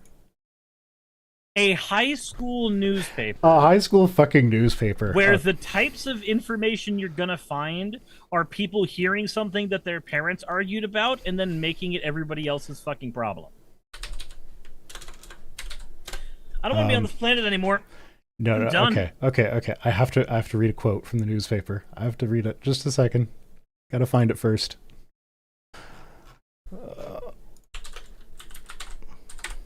Okay. So this direct quote from the newspaper. I'm sorry, you guys are getting the video spoiled for you on Friday because I can't resist. So direct quote from the newspaper. It always goes pretty sour because they're like, oh, you just used me to be a shouty, when in reality it was a consensual conjoining of two hearts, said the same anonymous senior boy. They're looking for someone long-term, and sometimes the shoddy-nator does not want long-term. Oh, wow. It's natural. Some people are just more clingy than others. That is a direct quote from Matt's scientific source. Do you know the exact kind of person Thank you for who subscribing, receives Duct Tape Jake. zero sex? The kind of person who calls himself the shouty-nator. The shouty-nator. That is a person who has had absolutely zero sense. It's a fucking high school senior. They just want people to think they're had going sex. for clout. They're sitting there going, man, you don't understand. My body counts in the triple digits. My body counts in the triple digits. It's gotta be, man. It's gotta be. I'm just like, it's gotta be one of those fuckers. Yeah, guaranteed. But it's like, I couldn't believe it. And he knows that it's ridiculous too, because like he showed the logo and he shows it as if like, oh, see, I have sources. So he'll show the headline and the logo and a little excerpt from the thing or whatever. And when he did that, he cropped the name of the high school out of the logo. Yeah, but all you have to do is search the title of the article. Yeah, that's how I found it. That's how I found it. I was in shock when I got it. I was like, there's no way. Like when I first Googled it, I'm like, first thing that came up was a high school newspaper. I'm like, no, that can't be it. So I kept scrolling. I'm like, nothing else is coming up. Maybe it's the high school newspaper. And it was.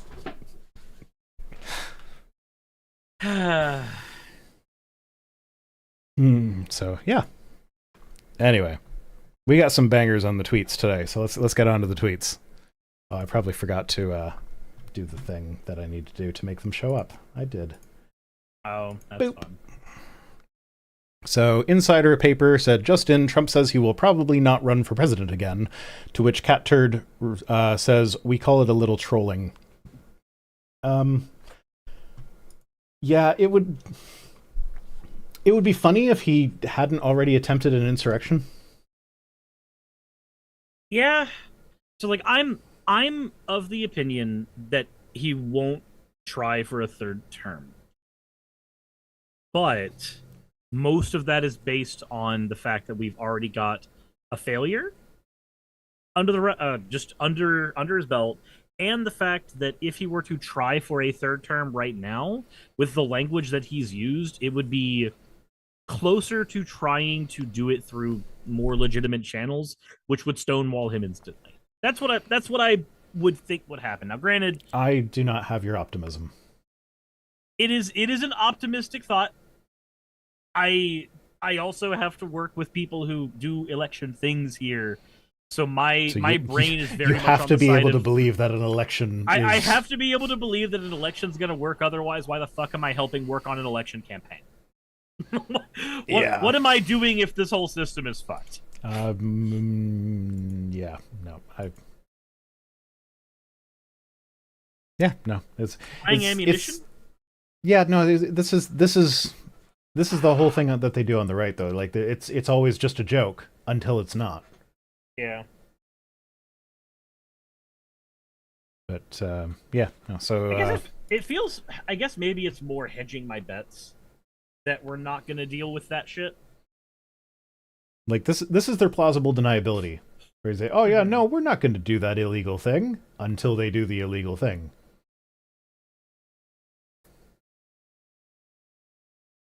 Senchini says that's a bit unfair. The last guy who wanted to properly troll Trump back got shot by the Secret Service. Yeah. Katini says, I think he'd probably be dead by the next election based on his physical/mental health. Fingers crossed, man. Fingers crossed. Can he run his entire campaign from the White House roof? That would be awesome.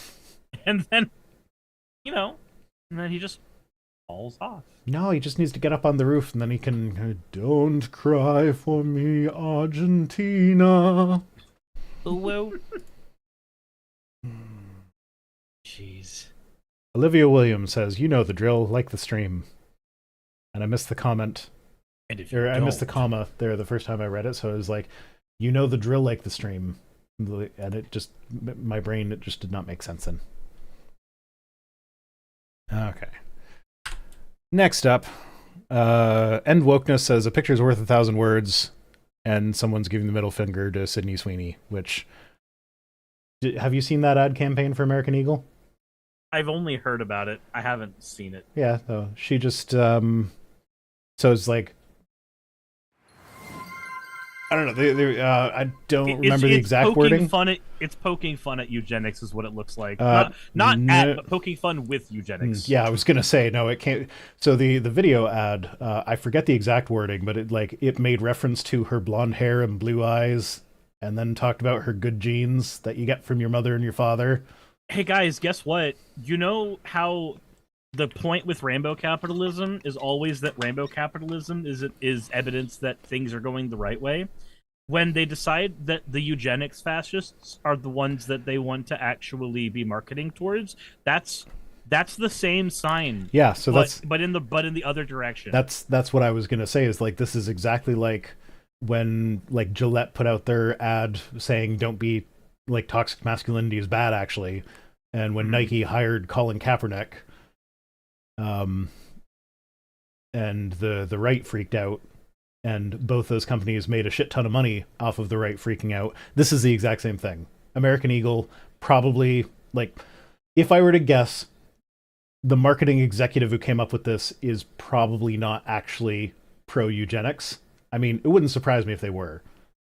But, like, it would also not surprise me if they're not pro-eugenics. They just know that that will piss off people on the left, and the right will make fun of them and then buy their stuff to troll the libs.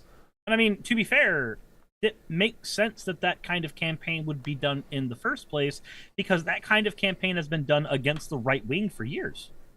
Yeah. Of course it's going to work again. Yeah. And probably the funniest one to me was there was one where like before it got into how she has good genes, she like it said, oh, these jeans make my butt look good, and the camera zooms in on her butt, and it did not look good. Like it was just not flattering. It's just like there are jeans that can make your butt look good, but like these are kind of loose and baggy and stuff. Like that's not how butts look good in jeans. You need tighter ones for that. So it's just like, again, on top of the eugenics and the whole like, yeah, no, I don't want to buy. Like, I'm not saying don't boycott American Eagle because they're putting out stuff that's pro-eugenics. Like, absolutely do. I'm just saying they're not putting out pro-eugenics stuff for the sake of being pro-eugenics. They're putting it out for the sake of making people angry so that people talk about it. We're kind of giving into it here. Yeah. But like, don't do the thing that the people on the right did with Nike and like burn your American Eagle stuff. Just like, if you have American Eagle stuff, continue to have it. Just don't buy more of it. And Mark says her butt was really flat. I haven't seen the commercial. I don't care to comment on how the woman looks.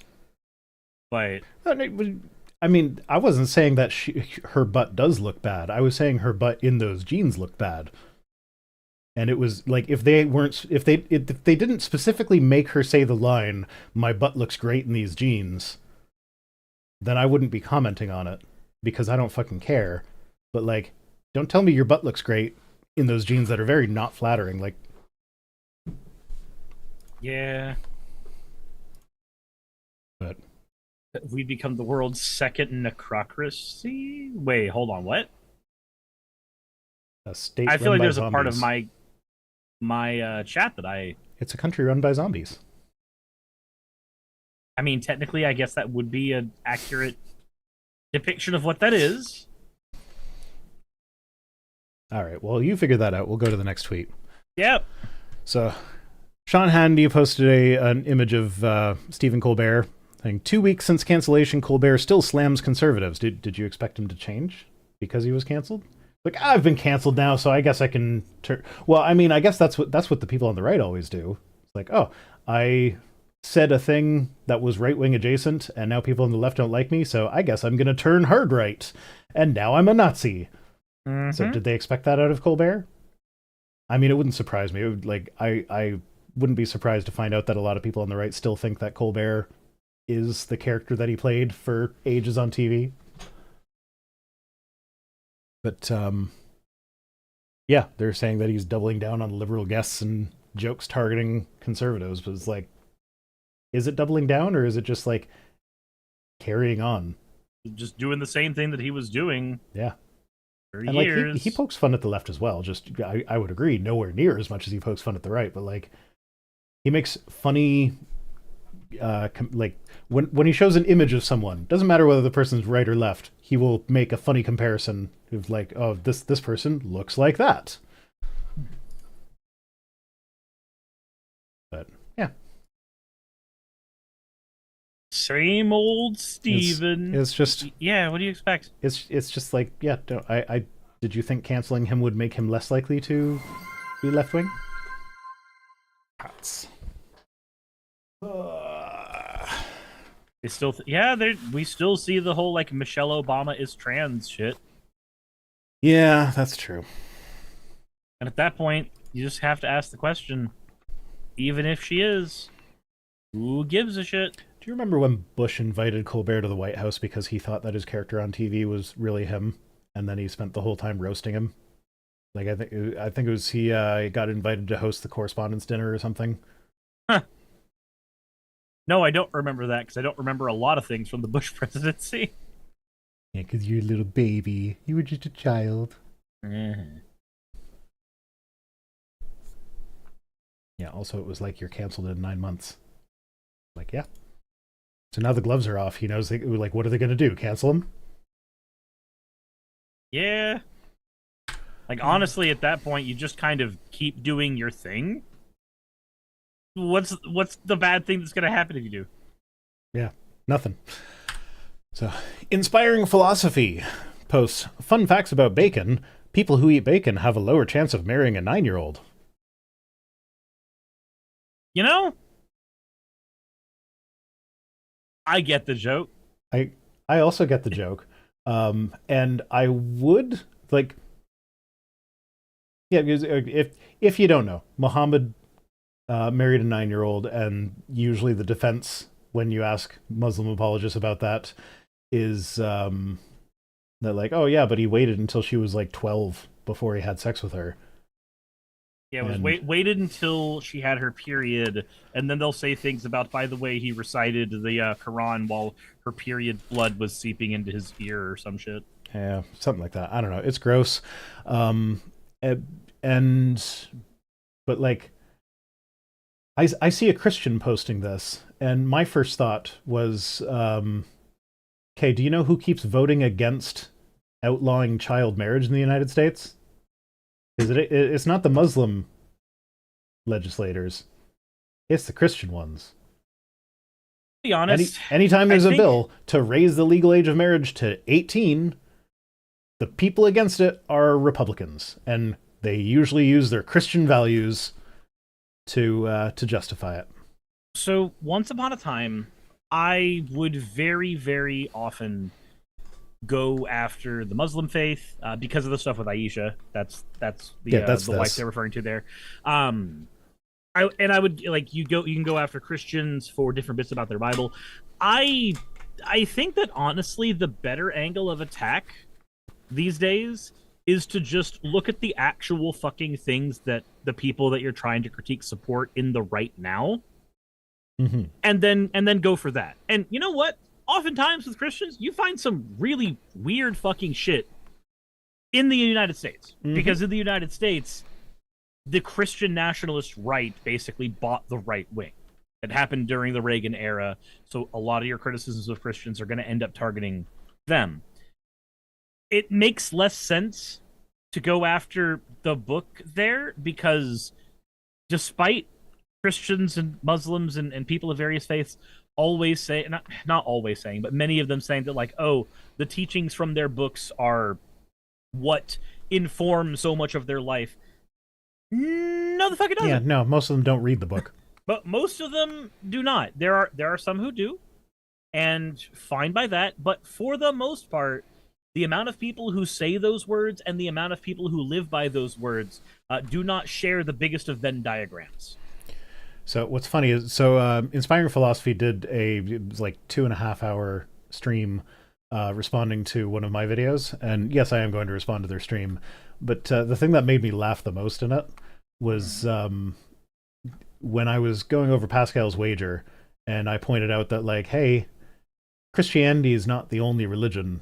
So, like, if you're going to choose a religion, what about Islam or Hinduism? Or, like, and I just listed religions that are not Christian. And they paused the video and went on a rant as though I had just said that Islam is a good religion to choose to believe in because there's lots of evidence for it. Like, nah, man, I just said that it is also a religion. I don't understand why you're... what you're doing is you're putting it on the same pedestal as Christianity. Yeah, because they like pause and be like, no, we have completely debunked Islam because of blah, blah, blah, blah. I'm like, okay, I don't fucking care. I wasn't saying to be Muslim. I think Islam is wrong, too. You're both wrong. That was kind of my point. But, yeah, so that's inspiring philosophy. Yay. Secretary Kennedy... Oh boy. Says, genes don't cause epidemics. They may provide a vulnerability, but you need an environmental toxin, and we know what that is. It's sugar and ultra-processed foods. Actually, no, Kennedy. The reason that we don't have the bananas we based all of our original candies off of is because turns out genes can cause epidemics. All you need at all is a single naturally occurring disease. And if there is enough shared genetics in the gene pool, there are also shared vulnerabilities in that gene pool. And then an entire group can be wiped out. And we have seen that happen in fruits. Oh. And guess what? We're not that much fucking different genetically from the foods we eat. So I think this is with regards to him cutting the 22 mRNA research programs. So like mRNA is genetic material, so it's genes, so it's gene therapy, so it modifies your genes. It's like, no, that's not what it is. So like at its very basic level, yes, genes do cause epidemics because viruses and bacteria have genes, and that is how they work. So, yeah. Rip Gros Michel? Don't we still have Gros Michel? Like, I know Cavendish is the one that we all eat, but I thought Gros Michel still existed. Sales of Thomas says, speaking of diseases, the health department is ending production of mRNA vaccines. Fennec posted a link to an article about that. Gros Michel is extinct? I thought we still had it. Okay. Whatever. As long as we still have the cotton candy grapes. Those things are crazy. Have you ever tried those? I have. They actually taste really good. They actually taste just like cotton candy. It is weird. It's fucking weird because like that is not the texture that taste is supposed to have. I think it goes to show though that it's less that the grapes taste like cotton candy and more that the cotton candy tastes like sugar. the sweetener that cotton candy is based off of tastes like glucose. Yeah. Okay. So Gros Michel bananas, often translated as Big Mike. I've never heard Gros Michel called Big Mike. Never heard that either. Is an export cultivar of bananas and was until the 1950s the main variety grown. Physical properties make it excellent produce.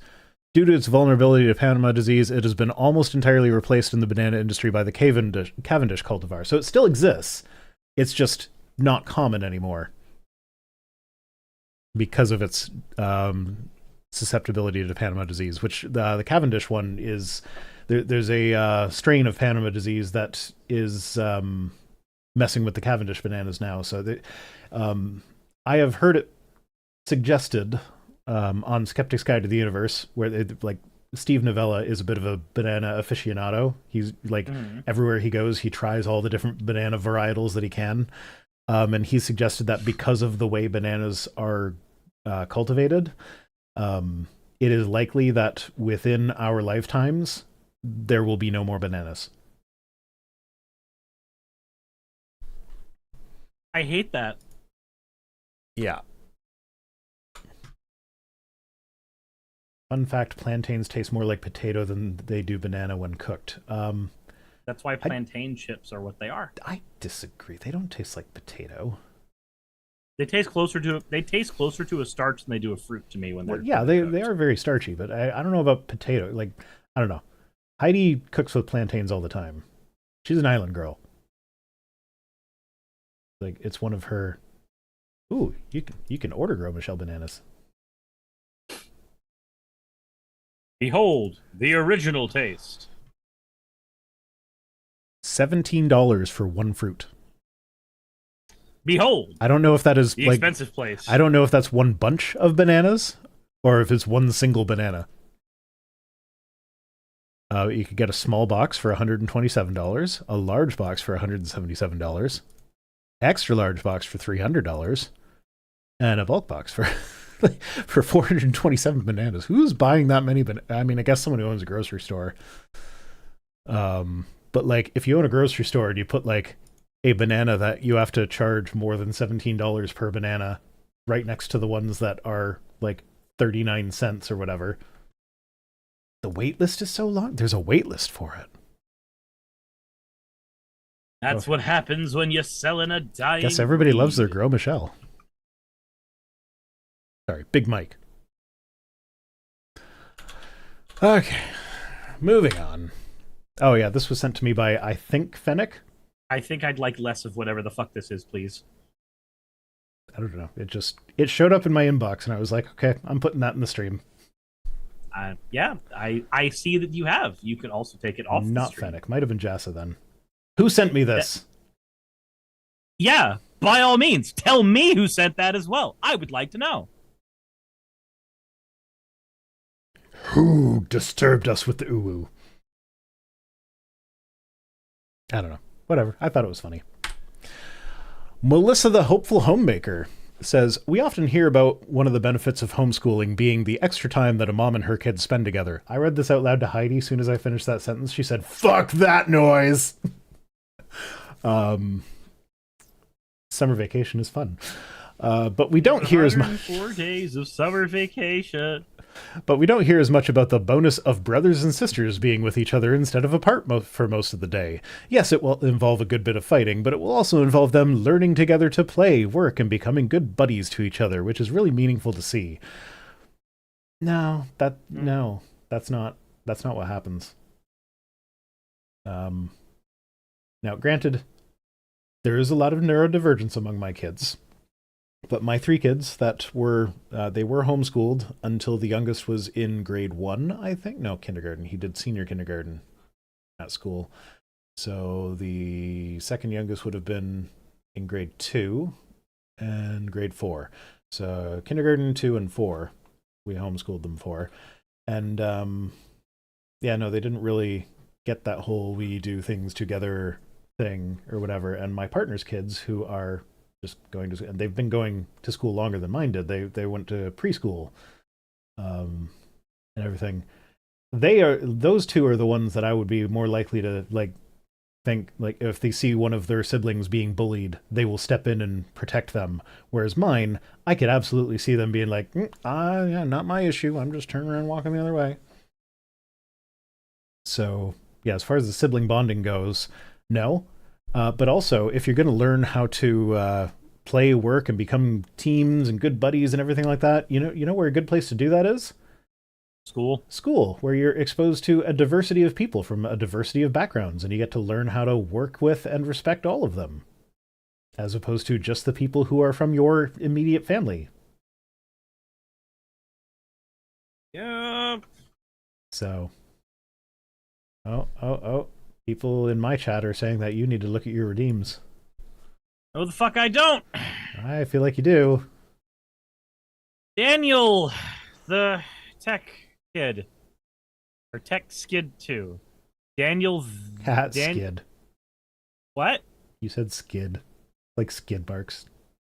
I don't know how to word that. I don't know. You've decided that I'm supposed to say, oh, I've decided that you don't need your lungs. That's okay. Can still type without lungs. Yes, thank you for redeeming your points for a hydrate. Ugh. Okay. And we've got some fun stuff coming up next. I think it's next. Yes, it's next. Heidi wanted to watch this part. So just a second. Alert Heidi. Okay. You've alerted Heidi.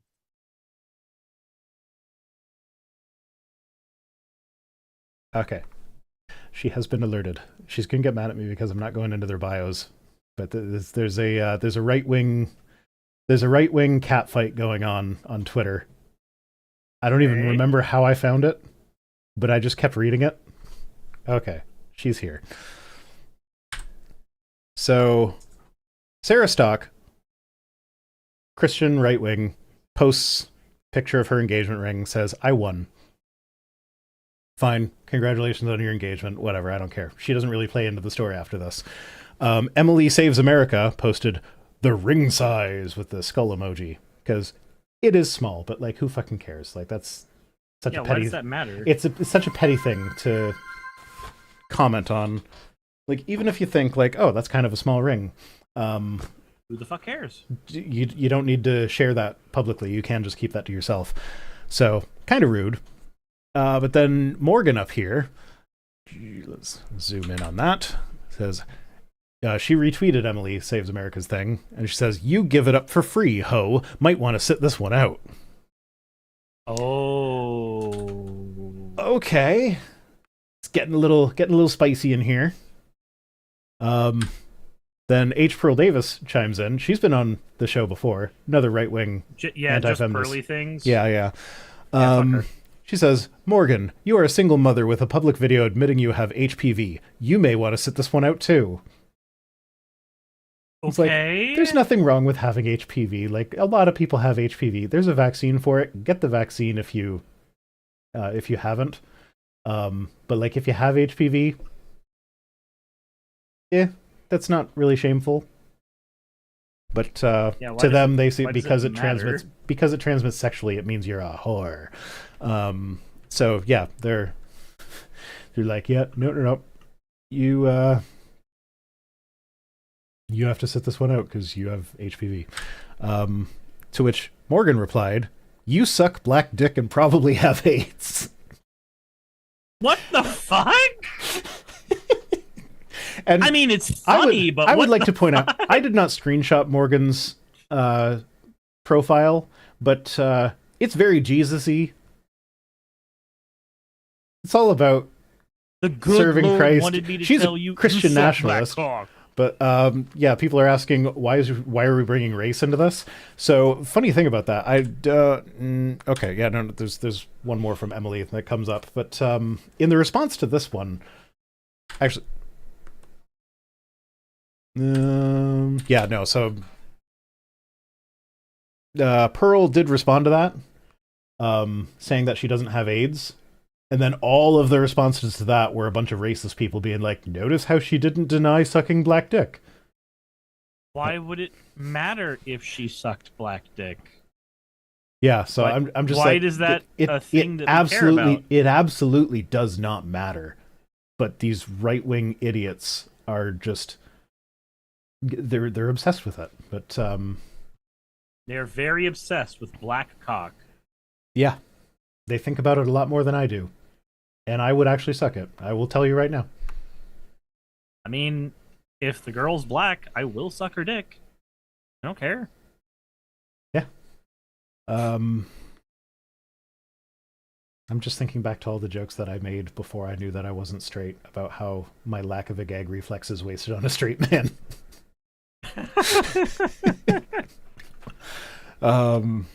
But yeah, then Emily Saves America retweeted the "You gave it up for free ho" one. Says, "Morgan, your baby daddy abandoned you. You're raising a bastard child, but yet somehow, some way you think you're better than me or anyone on this app. You gave it up for free, got left in the dust, and now post rage bait on X to supplement the inadequacy of your monthly child support payments." It's like, wow. Huh. There's no hate like Christian love. Nope. Not at all. It's like, it's just like, I don't know how I got into this, but I was just like, I was reading it, Heidi was reading it, we're sitting there like, this is like Real Housewives bullshit. Heidi was like looking up the backgrounds of all the people in here, and I'm just like, no, they're all just right-wing anti-feminist trolls. The funniest is, I think it was Pearl, is like very public about how women shouldn't have the vote. And it's just like they are using their voice to loudly proclaim that women should not have a voice. It's just one of those things where, like, if it wasn't for feminism, you wouldn't be able to do what you are doing to fight against feminism. Yeah. Why didn't you warn me I could have made popcorn? There was a whole warning slide right there. I told you there was drama coming there. Because why else would Heidi want in? I'm just here for tea. Because she loves me. That's why. Not long enough to make popcorn. That's fair. But if I were to delay long enough to make popcorn, then you may as well fix my audio problems or something. Like you could have made popcorn then. That was plenty long. Never fix your audio problems. We like it way more when it's funny. I have no idea. I still have no idea what happened. Like I don't know. I just don't know. No, I didn't skip Tim. I went backwards, so Tim is next. Tim says, this is one that I just found in my folder that I think I saved before I went on vacation, so this is an older one. So I don't really remember the context of what was happening at the time, but says, Pam Bondi is just keeping the tens of thousands of child porn videos for herself. I assume that's related to Epstein and how they're not releasing the files. So I just think I think it's hilarious that Epstein might be the thing that finally gets Trump to lose support of a good chunk of his base. He's the one thing that unites all of us. And it's weird. I don't know how to feel about it. I don't like that sentiment. Please don't say that. Yeah, and Fennec is pointing out, he said it like he wants some, which is wild. You're just trying to keep all the kitty porn to yourself. Yeah. Give it. I actually, now that you say that, I do remember thinking that when I took the screenshot, and that's why I took the screenshot, and then I forgot. And thank you for reminding me, because I would have just walked on by there without, like, I wouldn't refer to someone that has tens of thousands of child porn videos as keeping it to themselves. Like, this is like when Trump said that I never had the privilege of going to Epstein's island. Yeah. And I wish Ghislaine well. I wish her well. Yeah. You don't say that about people that you would rather be burned at a stake.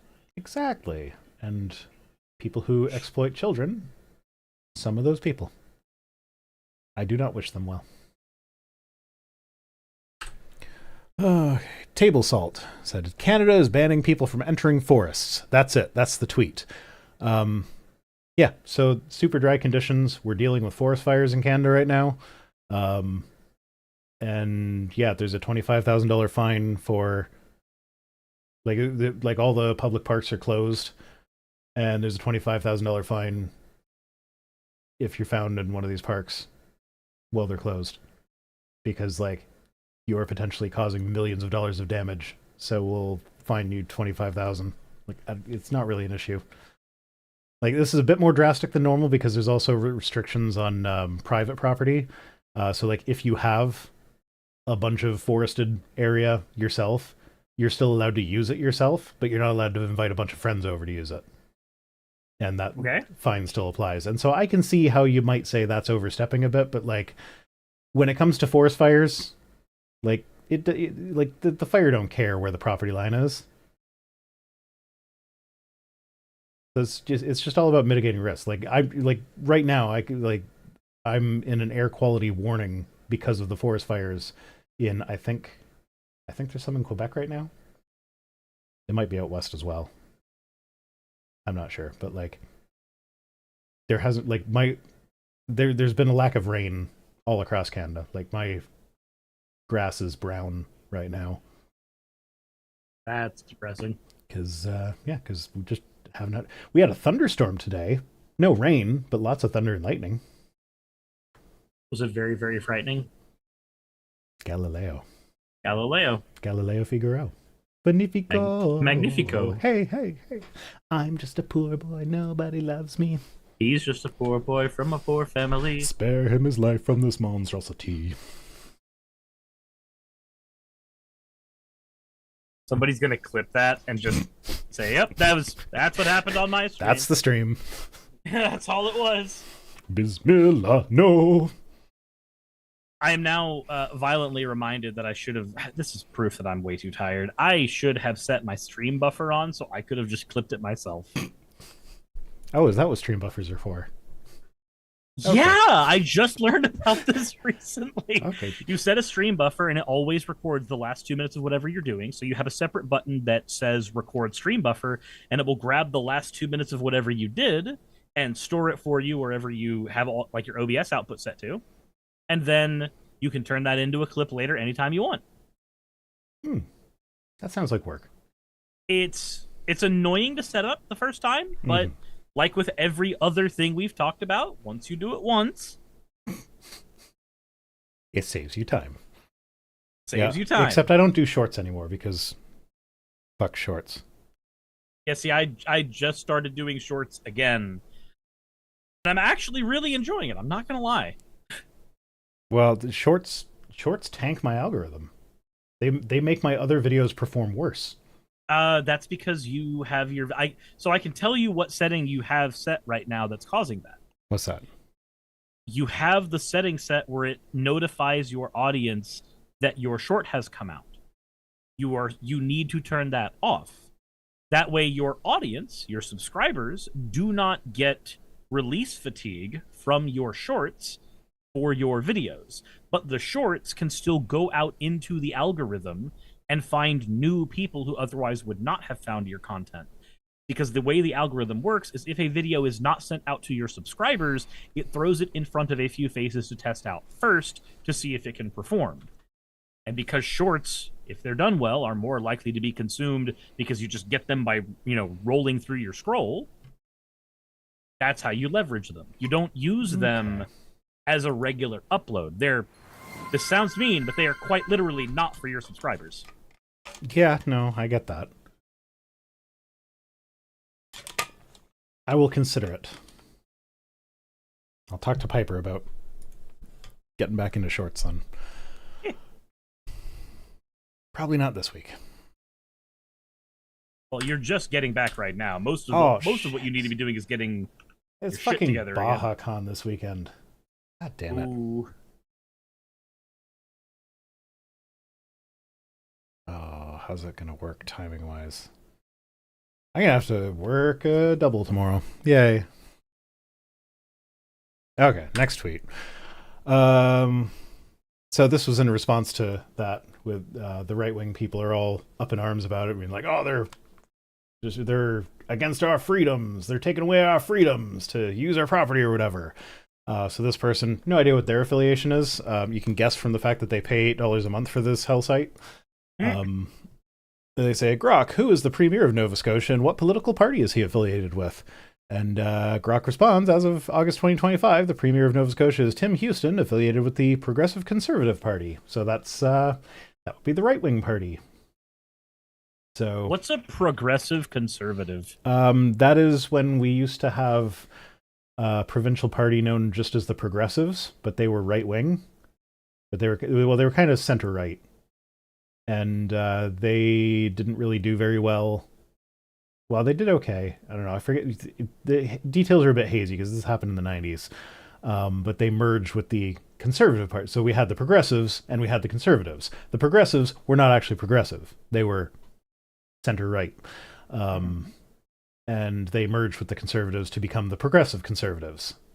So it's the PC party. Okay. It's one of those things where the word doesn't mean what they're trying to make it mean.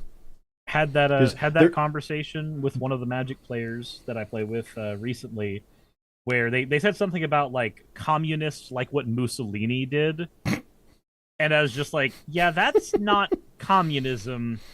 And before we get into the word socialism, neither is what happened with the Nazi Party. And like I got the head tilt, and I just went, look, if you're gonna use the argument about the name, then North Korea is a republic. Like North Korea is democratic. Yep. That's where we're at right now. And he just kind of like laughed, and he was like, touche. Mm-hmm. Like, okay, cool. That made this conversation far less painful. Yeah, that works. But their whole thing was like we're conservative, but we still want to have these progressive stances on certain things, and I don't know, it wasn't really working for them, so they merged with the actual conservative party. And then Table Salt again says, I feel like walking in a fucking forest is a basic human right. Literally the most basic one. How is walking in a forest the most basic of human rights? Freedom of movement. That's where he's getting it from. So a lot of people... A These lot people of do the okay. Is this a libertarian thing where they don't believe in private property either? kind of sort of it's a thing that's shared between your libertarians, your like sovereign citizen types, like a lot of Because your I'm a human and I'm an island type of people do the I should be allowed to walk in a fucking forest. That should be like the most basic thing yeah, I should be allowed to do is leave my goddamn home. but at the Like same time, nobody's saying you can't leave your home. You just can't go into these places that are likely to catch fire if you drop a match. Um, but like, I just can't square that with it because my picture of libertarians also has them being the people that will point their gun at your face and be like, "Get off my land." Um, mhm. and so like, but being on your land is apparently the most fundamental of rights. Uh-huh. But remember that a lot of these people are also then every man's an island and every man's home is his castle. And Yeah, then you could your extrapolate home, one step further from but that. I have the right to walk on your property because walking in a forest is a human right. It's the most basic human right, and just because you happen to own the forest, It's not that it's the most cogent of philosophies, but in order to communicate with the people that have that philosophy at all, you have to at least be able to understand it. yeah, because like if this is just the right to movement, you can still go places. You can still hop in your car and drive on the road. Sorry, travel on the road. It's not driving, so I don't need my license. It's traveling. I That one's always been weird to me. Yeah, no, I'm that's how traveling they do it. actually. I'm not driving. I'm traveling. Like yes, but the method of your travel is to drive an automobile, and for that you need a license. You are free to travel without a license if you get out of your automobile and walk. Mm-hmm. I don't understand how they don't understand the difference there, but yeah, libertarians just don't make sense.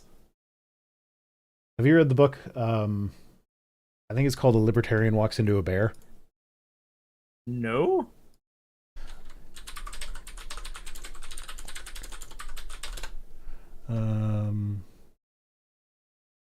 Yes, it's called "A Libertarian Walks into a Bear: The Utopian Plot to Liberate an American Town." It is the story of I think Grafton. Grafton, where is it? The state whose thing is live free or die. New Hampshire? Okay. Is that the one? Yeah, Grafton, New Hampshire. So they moved in. Libertarians took over Grafton, New Hampshire. They moved in, and they started their whole.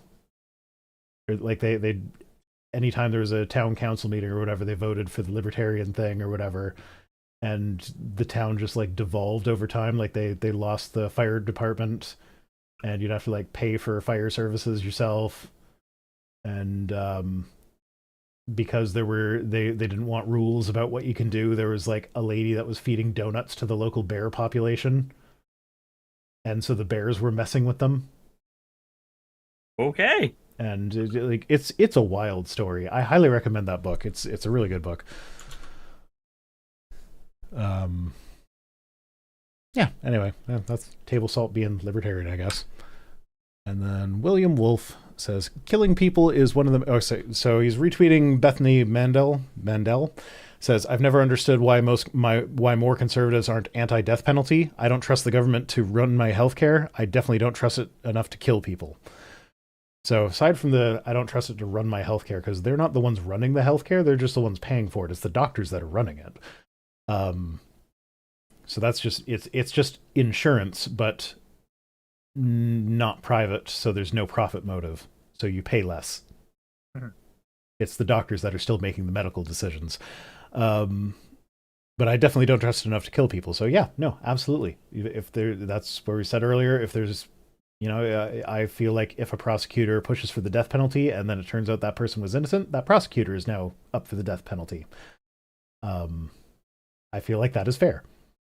You too. Because if you execute an innocent person, then that is murder, is it not? Mm-hmm. So there you go. We should just make it capital murder, and now you lose the death penalty. So, but then William Wolfe says killing people is one of the main jobs of government. Literally, the sanctioned use of lethal force is the foundation of legitimate government. Is that what it is? I can see where he's coming from. Yeah, he's going from the libertarian track of any law is automatically at the end of a gun barrel, because if you follow the chain down of breaking the law and not complying or whatever, eventually they point a gun at you to force you. But like I can see where he's coming from, and I actually agree, but probably not for the reasons that he thinks. Because like any government that cannot exert force is a toothless government. It's merely a body that's giving suggestions, and that's not enough to actually like police people in any meaningful way.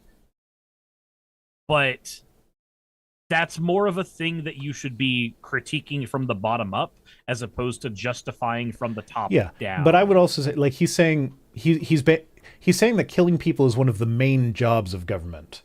So I'd say, like, yes, maybe government's power ultimately does come from threat of force at the end, but that doesn't make using that force the main job of government. I would say the main job of government, should be taking it depends on the governments throughout history, but I would say that ideally the main job of government is to take care of the citizens, to make sure that the people that live under the government are well cared for. Like, that is the job of government. It is not to use its force. It is to care for the people. And part of caring for the people is not having the death penalty, because sometimes innocent people get found guilty. And we don't want to kill innocent people because the justice system will never be perfect. And yet, there are people who want to say silly things like, the main job of the government should be Moidor. Yeah. One does not simply walk into Moidor. No. But they can get on eagles and fly. Apparently not. Do you know why Sean Bean kept on like he was the guy who played Boromir, kept on getting like flustered and looking down as everybody's talking or whatever? No. It was because he got his lines for that scene the morning of, and so he didn't have them memorized, so they were like taped to his knee. So he kept looking down at his next line, but he's like acting as though like that's part of him being flustered and upset or whatever. Huh. That's actually really funny. Yeah, Marlon Brando'd that. That's actually a technique that I was, not that specific one, but that's a technique we were taught in drama. Is that if you forget your lines, your character is now somber. If you forget your lines, your character it's just on the tip of their tongue, not your tongue, their tongue. Fine distinction, but it is a distinction. Yeah, it is a distinction that makes all the difference when you're acting. Yeah. And that's the last tweet. Oh boy. So we be done. Where are we? There we are. It's been so long since I've used these buttons, I don't remember where any of them are. No, I'm not sure how this came up. But I must have hit the wrong button. So do you remember this? There's a lot of words there, and I can't read them. This was one of the times when I made the point about how if you read anything that Trump has said out loud in a transcript, it becomes so, like, when you hear him say it, it almost sounds like he's being coherent if you're not really paying close attention. But then when you like read his words written out verbatim, it is so clearly nonsense. So like, this is the shark story. Really. So I said, let me ask you a question. And he said, nobody ever asked this question. And it must be because of MIT, my relationship to MIT, very smart. He goes, I say, what would happen if the boat sank from its weight and you're in the boat and you have this tremendously powerful battery and the battery is now underwater and there's a shark that's approximately 10 yards over there. By the way, a lot of shark attacks lately. Did you notice that? A lot of shark. I watched some, like, it's just incoherent nonsense. Do you remember the shark story? I do remember this now. Yeah, that's just fucking gobbledygook.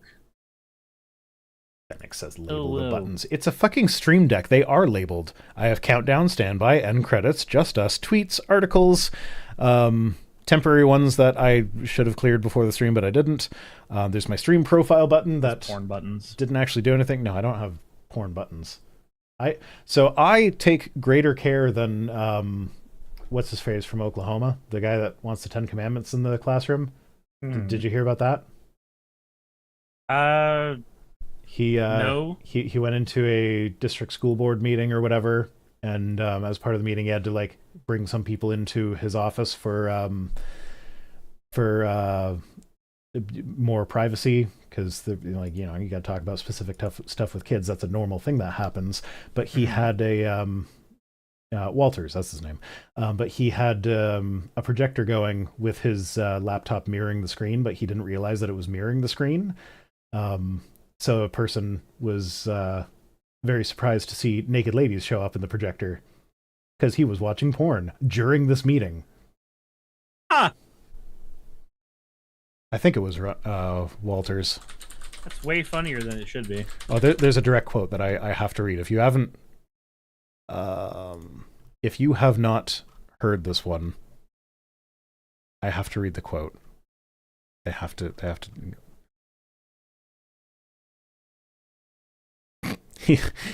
He says, any suggestion that a device of mine was used to stream inappropriate content on the television set is categorically false, he wrote. I doubt it. Where's the quote? We gotta get the... Okay, here we go. So this is someone named Carson. It says, quote, I was like, those are naked women. And then I was like, no, wait a minute. Those aren't naked. Surely those aren't naked women. Something is playing a trick on my eye. Maybe they just have on tan bodysuits. This is just really bizarre. I saw them just walking across the street, and I'm like, no, I'm sorry. I'm sorry I even have to use this language, but I'm like, those are her nipples. She continued. And then I'm like, that's pubic hair. What in the world am I watching? I didn't watch a second longer. I'm sorry. That's just such a beautiful quote. It was her pubic hairs. And I hate. I'm sorry to use this language, but pubes. Nipples. No, nipples was the language. What a fucking pussy. Yeah, I'm sorry to use this language, nipples. I know, but that was one of the people that wasn't expecting to see his porn show up on the screen. But yeah, so he was watching porn in a meeting with parents. You didn't hear about that? I heard about it, but I think it got memory hold. Okay, I'm glad I didn't search for this on stream, though, because the words I decided to type into the search engine was Walter's porn meeting. And yeah, so there are images. It sounds like something that Animations would make a thing about. Yeah, no, there are images that came up, and I'm like, I'm better than Walters because I always take great care to make sure that stuff like that doesn't show up on stream, except for that one time when I accidentally showed my desktop and the thumbnails of all the fan art that's been drawn of me were visible. But they were just little, so you couldn't tell. Itty bitty porn. Yeah. Okay. Anyway, so that's it for the stream. Thanks for watching, everyone. Thanks for sticking with us through the technical difficulties at the beginning. There were no difficulties. What are you talking about? No, everything was perfect. Ignore the smell of gaslight. Yeah. I mean, speaking of gas. Did you just fart? Maybe a little. Hot. To each their own.